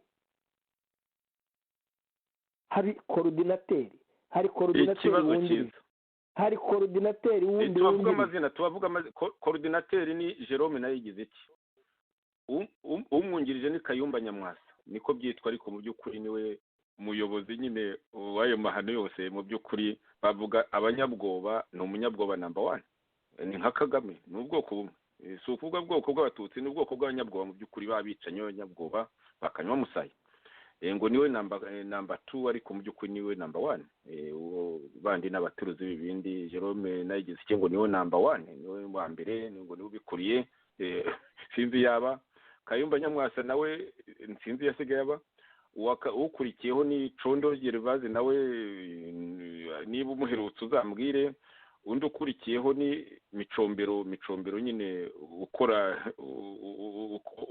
urya hombi ukurikiyeho ni Minani Corneille ni secrétaire oya hakurikiraho Emmanuel Hakizimana umunyamabanga mukuru aho aba nibo haza umbwire hagakurikiraho trésorier général ni ukuvuga Minani Corneille niba nawe n'abayaburi wirengero kuko bose kuki bataza ngo bari babivuga ninda n'abayobozi bo mu rwego rukuru ntabwo bazavuga ko harimo n'ushinzwe fundraising yego rubingisa ko ushinzwe fundraising n'ushinzwe umutungo aribo basaba byibuze amafaranga aribo baza kuvuga yego babahe nibo icyo gihe bari bararikoroje ariko aho Dr Theogene Rudasingwa nyine yihanizaga wirirwa muri fundraising avugaga Providence Rubingisa kuko icyo gihe Minani Corneille wenze ko neza atarabizi Providence Rubingisa ni wari uriho nyine muri za fundraising ese abahe none baramugaye se ko atakimenya kuzikora neza cyangwa nawe yarumiwe avuga ati naguye mu mutego bihagije reka mbe n'uruhuka mu gihe nka baserije bakomeje kuwizihirwamo Jonathan reka niba nta kindi wongeraho none tujye muri Afurika y'Epfo oya ntacyo nongeraho komeza reka tujye muri Afurika y'Epfo muri icyo kintu cy'imisanzu cyatumye bavamo ku bwinshi b'abayobozi uzi neza ko tunatandukana nabo kubera izo mpamvu iyo ni mwe mu mpamvu nkuru bavuze ngo nta gikuba cyacitse abamambere fondateri 4 ku 9 basigaye muravavanuye kubera ikibazo gikomeye none ukavuga ngo Kayumba yavuze ngo nta gikuba cyacitse nibyo birirwaga baririmba Jonathan abyuka ngo nta gikuba cyacitse ngo ndetse ngo nta n'uwari bakurikiye ngo nta muyoboke n'umwe bajyanye uribuka kuri radio itahuka nyine abo basirije bose babiririmba banabeshya ngo nta muyoboke n'umwe twaye ngo nta gikuba cyacitse mu gihe byasenyutse ububirigi bwasenyutse ahandi ntihakora Afurika y'Epfo yari ikomeye cyane yarasenyutse nk'uko tugiye kubireba reka nshyireho aka gaclip mpere kuri icyo kibazo cy'imisanzu nk'uko kivugwa n'uwitwa Twihangane Pacifique hari ku itariki ya 24 z'ukwezi kwa 10 no kuvuga ko hashize amezi hafi 4 avuga ko yitandukanyije na RNC kubera nyine icyo kibazo cy'imisanzu babatse ngo yo kujya gukora urugamba bakayirira ntibamenye irengero ryayo reka tubyumve Jonathan uravuga ngo nta migambi bafite yo kujya mu Rwanda none ko hari amakuru akomeza atembera avuga ko ahubwo mbere y'uko amatora aba ya nyakubahwa perezida w'u Rwanda Paul Kagame kuri manda ya 3 ngo abayoboke ba RNC mwagombye kuba ngo mwarategetswe cyangwa mwarasabwe gutanga imisanzu kugira ngo ushobore guhereza abantu n'ibikoresho bashobore kuburiza muri ayo matora ayo makuru yaba ari ibesho cyangwa bwari byo kugira ngo bibonere amafaranga bishyira mu buyobozi abayobozi ba RNC bwana Damascene iyo ngiyo iri no mu mpamvu ya mbere iza ku rwego rwa mbere narwo rutumye nsezera muri RNC. Mu bizwi abanyamuryango ba RNC batanga imisanzu, ariko iyo batanze imisanzu ntabwo babereka aho imisanzu yagiye n'ibyo yakoze. Iyo ugerageje kubaza tese byagenze bite, barakubwira ati tuzagusubiza. Wabaza bakakubwira bati tuzagusubiza. Mbega n'ubu uracyategereje igisubizo? Aya kugeza ubu sinafashe gahunda se, sinafashe umwanzuro. Ntabwo nzategereza igisubizo cya RNC kandi nta mu by'ukuri ntabwo nta n'icyo nzababaza, urumva, kuko up to now ndacyafite ibibazo biri ku gahanga kanjye k'abantu ninjije muri RNC batanze imisanzu yabo, ubu bikaba biri kungarukaho. Tukumvikana kubera ko wagenda kubabwira ko mugiye kubuza Paul Kagame kwiyamamariza manda ya gatatu, none yaratowe abandi bigaramiye ndetse aranarahira, ari nayo mafaranga mwayasubijwe n'icyo yakoreshejwe mwakime. Mu by'ukuri niko byagenze, amafaranga ntabwo twakimenye. Kandi ikindi cya kabiri cyangwa se cya gatatu nshobora kukubwira,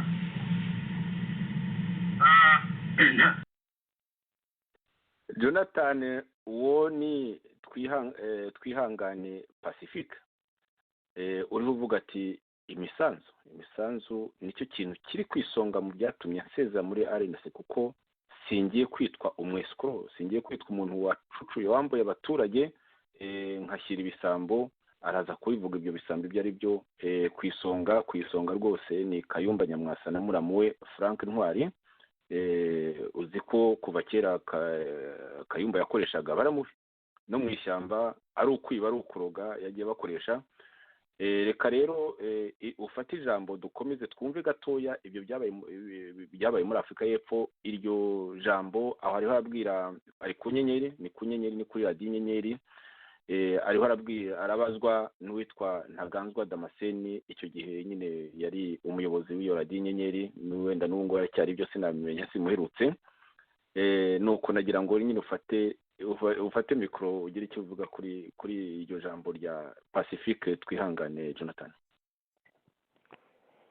Urakoze Joseph, ntacyo ndi burivugeho kuko ubwaryo ririvugira, riragaragaza agahinda n'umubabaro ndetse na bagenzi b'icyatumye basohoka muri RNC, harimo ibinyoma, ubusahuzi, ubujura. Reka turebe none uko binjiye, ririvugira nk'uko bivuze. Reka rero turebe ngo icyari cyatumye binjira muri RNC, nabyo ni clip y'iminota hafi 3, ngo icyatumye binjira muri RNC, cyari cyatumye binjiramo, kuko uwo ngo umuhungu iyo avuga nyine bamuzane, wenda ntituri burebe aha ngaha bamaze bya FDLR, wumva mu by'ukuri ari umukunzi wa FDLR, nubwo arayikunda cyane FDLR bigaragara. yari kimwe n'abandi. Hari umuntu wambwiye rwose ati 80-90% by'urubyiruko muri Afurika y'Epfo twari dufite bari abantu muri FDLR. Mu yandi magambo, babambuye amafaranga gusa, barangije urwo rugamba rwo kujya gufatanya na FDLR nyine ntirwaba. Bamwe niyo mpamvu bavuyemo, ariko bose abavuyemo ntabwo ari abantu muri FDLR, kuko havuyemo n'abantu bahoze no mu nkotanyi batari bakeya. Hari n'abandi kuvuga ngo ubundi ishyaka RNC ryari rifite ingamba zo guhindura imikorere y'ubutegetsi buriho mu Rwanda, ryanababwiraga inzira rizakoresha kugira ngo rihindure ubwo butegetsi. Mu by'ukuri Damascene, ndakubwiza ukuri, ndavuga n'abanyamuryango, harimo abakomorezi twabanye, kuko RNC ntabwo ari abandi banye, mfitemo abavandimwe, mfitemo inshuti. Ntabwo ndi buce ku ruhande. Twebwe urabizi ko Kagame yafashe igihugu akoresheje imbunda. Kagame ni umuntu utubahiriza uburenganzira bw'ikiremwamuntu. Ibye ni ukwica. Ntabwo ari abantu bazagenda bavuga ishapure cyangwa bavuga basoma za Korani na za Bibiliya ngo Kagame ngo azava ku butegetsi. Urumva? Ni ukuvuga ngo gahunda twari dufite muri RNC, twari dufite gahunda ko abanyarwanda tugomba kwegeranya imbaraga zacu nk'abanyarwanda, tugashyira hamwe n'izindi opposition zaba opposition zifite ibisirikare zaba opposition zidafite ibisirikare cyangwa se nazo ziteganya kuba zagira icyo zikora tukegerana nk'abanyarwanda kuko abanyarwanda abantu benshi batekerezamo kuruta umuntu umwe urumva ariko ibyo bintu nta kintu na kimwe kigeze gikorwa twarategerezaga umwaka ugashira undi ugataha ariko se murinda mutegereza ubu kugira ngo mutegereze numvaga icyizere mwakivana he mu gihe umuntu yari chef d'état major akirukanka akagera muri South Africa agahunga nta na escort ajyanye mwumvaga ari cyo azakoresha kugira ngo noneho asubire bafate igihugu murakoze cyane bwana Damascene ndagira ngo nongere ngo ubwire kandi ngire n'abumva radiyo inyenyeri ko mu by'ukuri muri gahunda za organisation za RNC ntabwo icyo gihe ntabwo ibibazo byari byakaza cyane ku buryo twagomba kubakira ku muntu umwe ahubwo twakoze ibintu dukora ibintu tuzi ko ibintu turi kubikorera muri rusange ndetse twumva ko buri munyarwanda wese azagira ute azatanga umusanzu we uko afite ubushobozi nyuma yaho twaje dusanga turi kubaka ikintu kimeze nk'icya RPF kwa kundi batubwira ngo Kagame baramwubatse nyuma yaho ngaho kumugira ute kumusenya birabananira natwe nuko byagenze ibintu twarabikoze nyuma yaho ibi bibazo bamwe barabibona bakabura icyo bakora abandi bakabibona bakabura icyo bakora n'ubu ngubu nubwo twe bigaragara ko twasezeye ariko hari benshi nabo bagiye kuzasezera cyangwa se na benshi basezeye ariko ntibabishyira ku mugaragaro ngo bavuge impamvu basezeye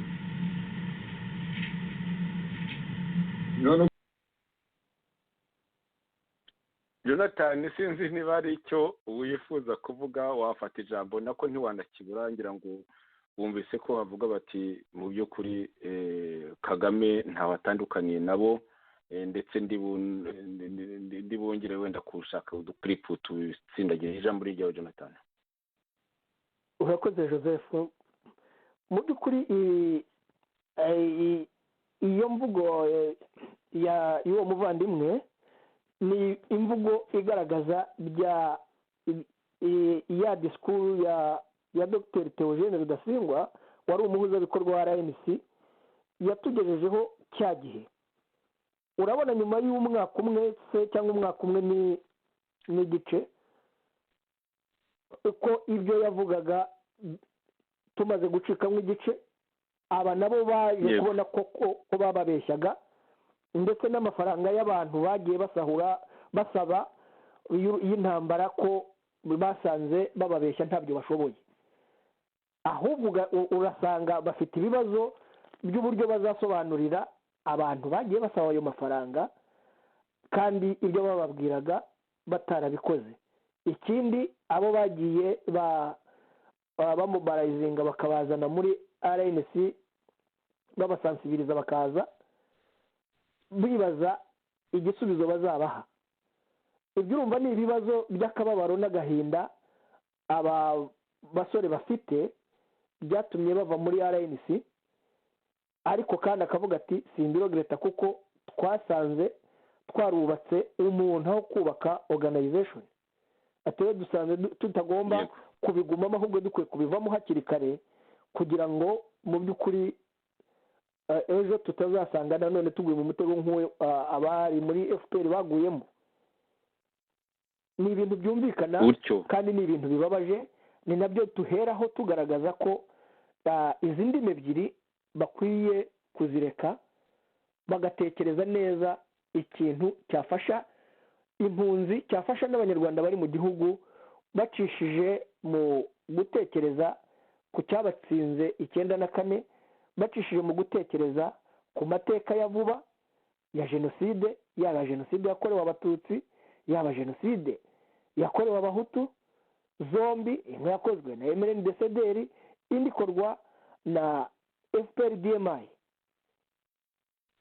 iki gisirikare cya FPR-DMI igihe kiriho kiraducika dukomeze twumva uwo mujene kuko ni umuntu mutoya rwose ni umuntu wo mu rubyiruko nyine wari witeguye kujya kurwana we rwose ku giti cye arabyivugira reka twumve ahantu havuga ati twinjiye muri RNC aho turacyari rwose kuri radiyo inyenyeri aho yabazwaga na Ntaganzwa Damascene ni tariki ya 24 z'ukwa 10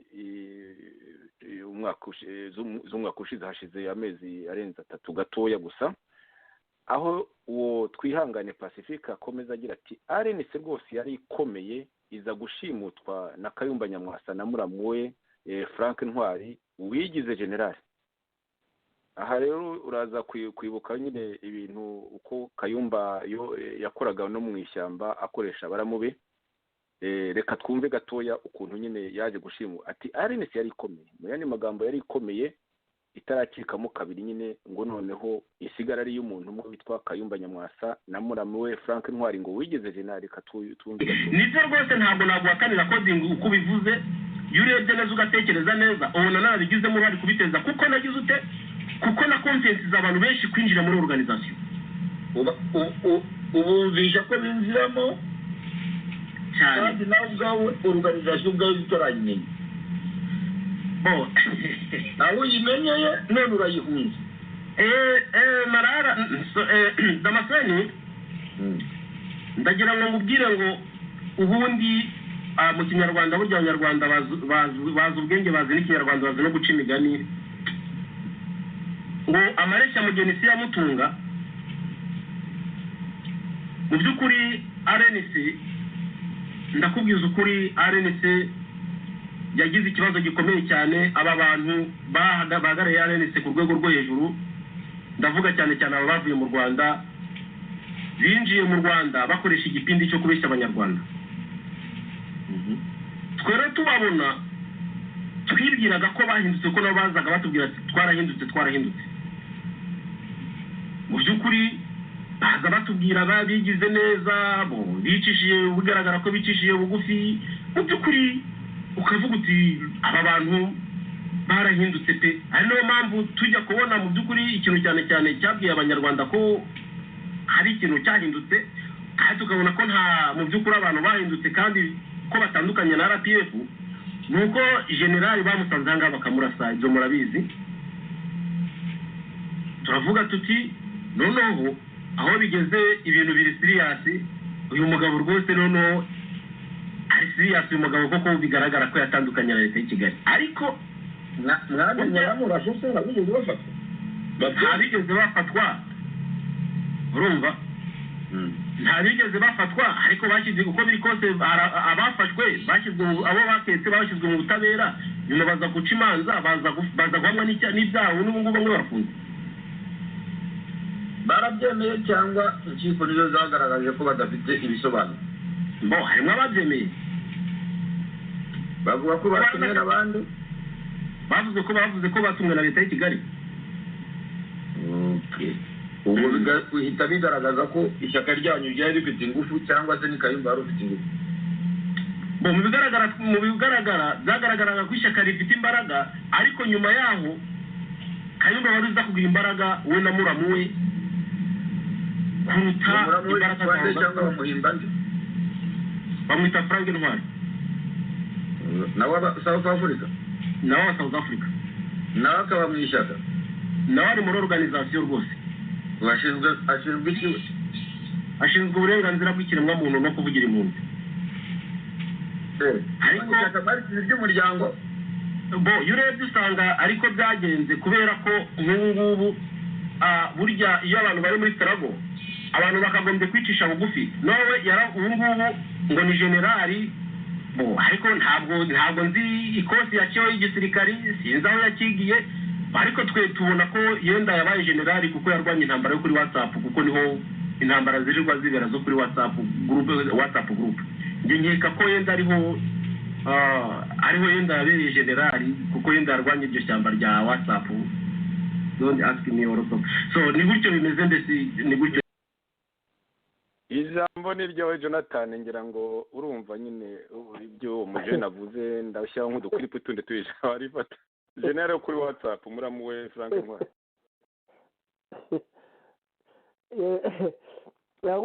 Nta kintangaza kuko ibyo ni ibimenyerewe, kuko no mu ishyamba, igihe twari mu ishyamba urebye Kayumba yari akomeye ari we wari ukuriye DMI kandi ni yakoranaga nyine na muramu we wundi bita General Dr. Rutatina bitaga Dr. Poison niwe wateraga ni nawe wakoreshaga nyine bwa burozi babuteraga mu basirikare bashakaga kwica yego buri gihe rero nyine abafite Kayumba bafite abakoresha kuko ntwari ni nawe wahagarariye umutungo wa Kayumba muri South Africa ko yagiye kera ntabwo yahunze yagiye amwohereje umutungo yasahuye i Kigali no muri Kongo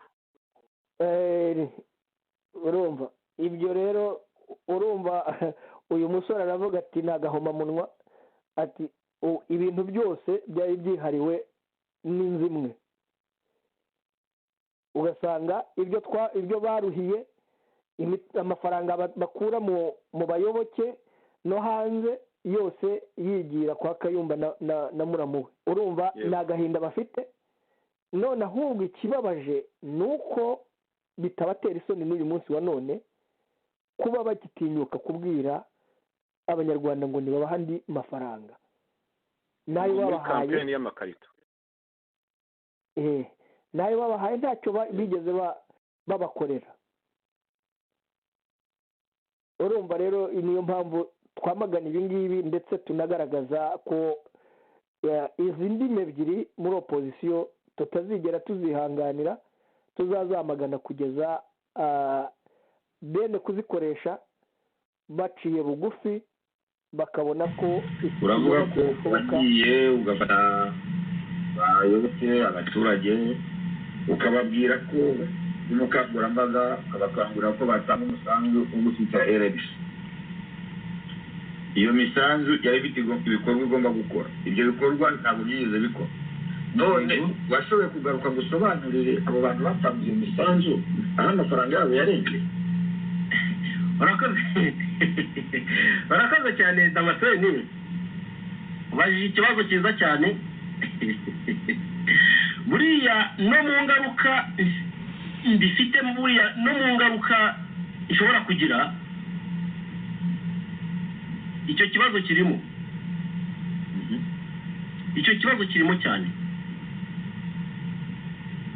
icyo kibazo kirimo kugira ngo nzabone icyo nsobanurira abanyarwanda abikuye udufaranga twabo bari bafite bakadutanga ntibahabwe feedback ngo babwire uko amafaranga yabo yakoreshejwe ni ikibazo gikomeye cyane muri iki gihe rero ubonye umwanya ubonye ijambo kuri radiyo inyenyeri ni radiyo yumva na benshi ngaho ugira icyo ubabwira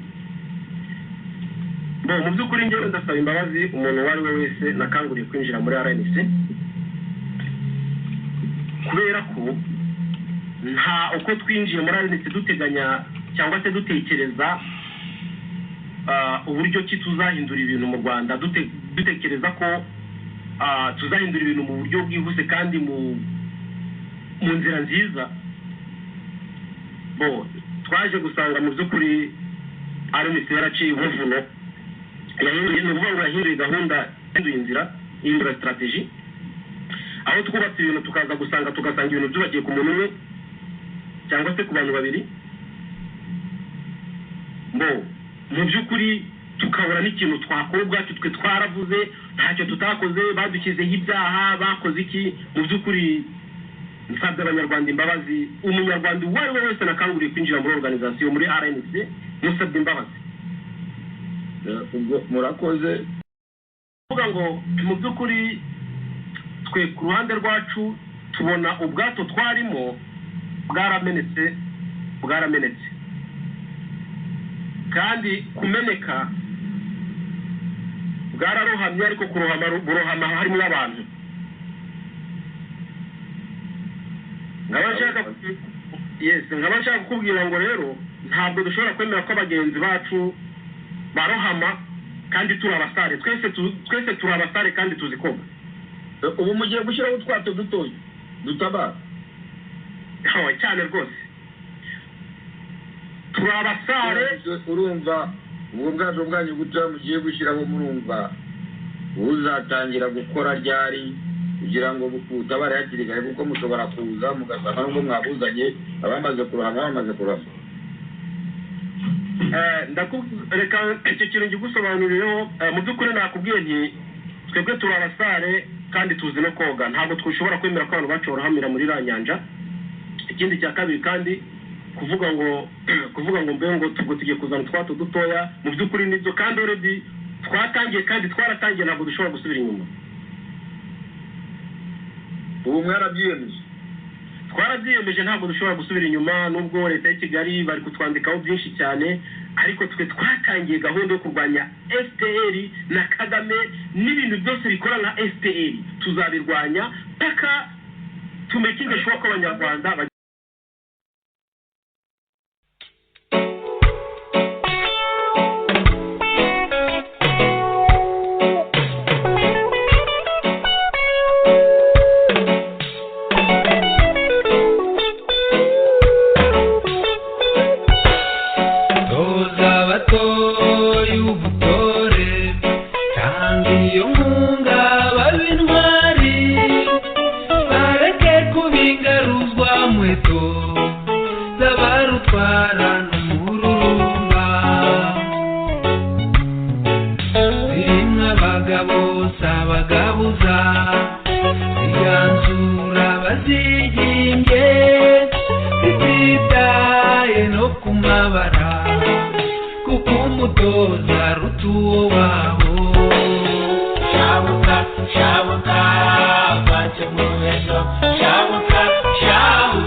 tukaba rero dushoje iki kiganiro cyacu cy'uyu mugoroba tubifuriza amahoro n'imigisha y'Imana. Imana ibane namwe. Murakoze.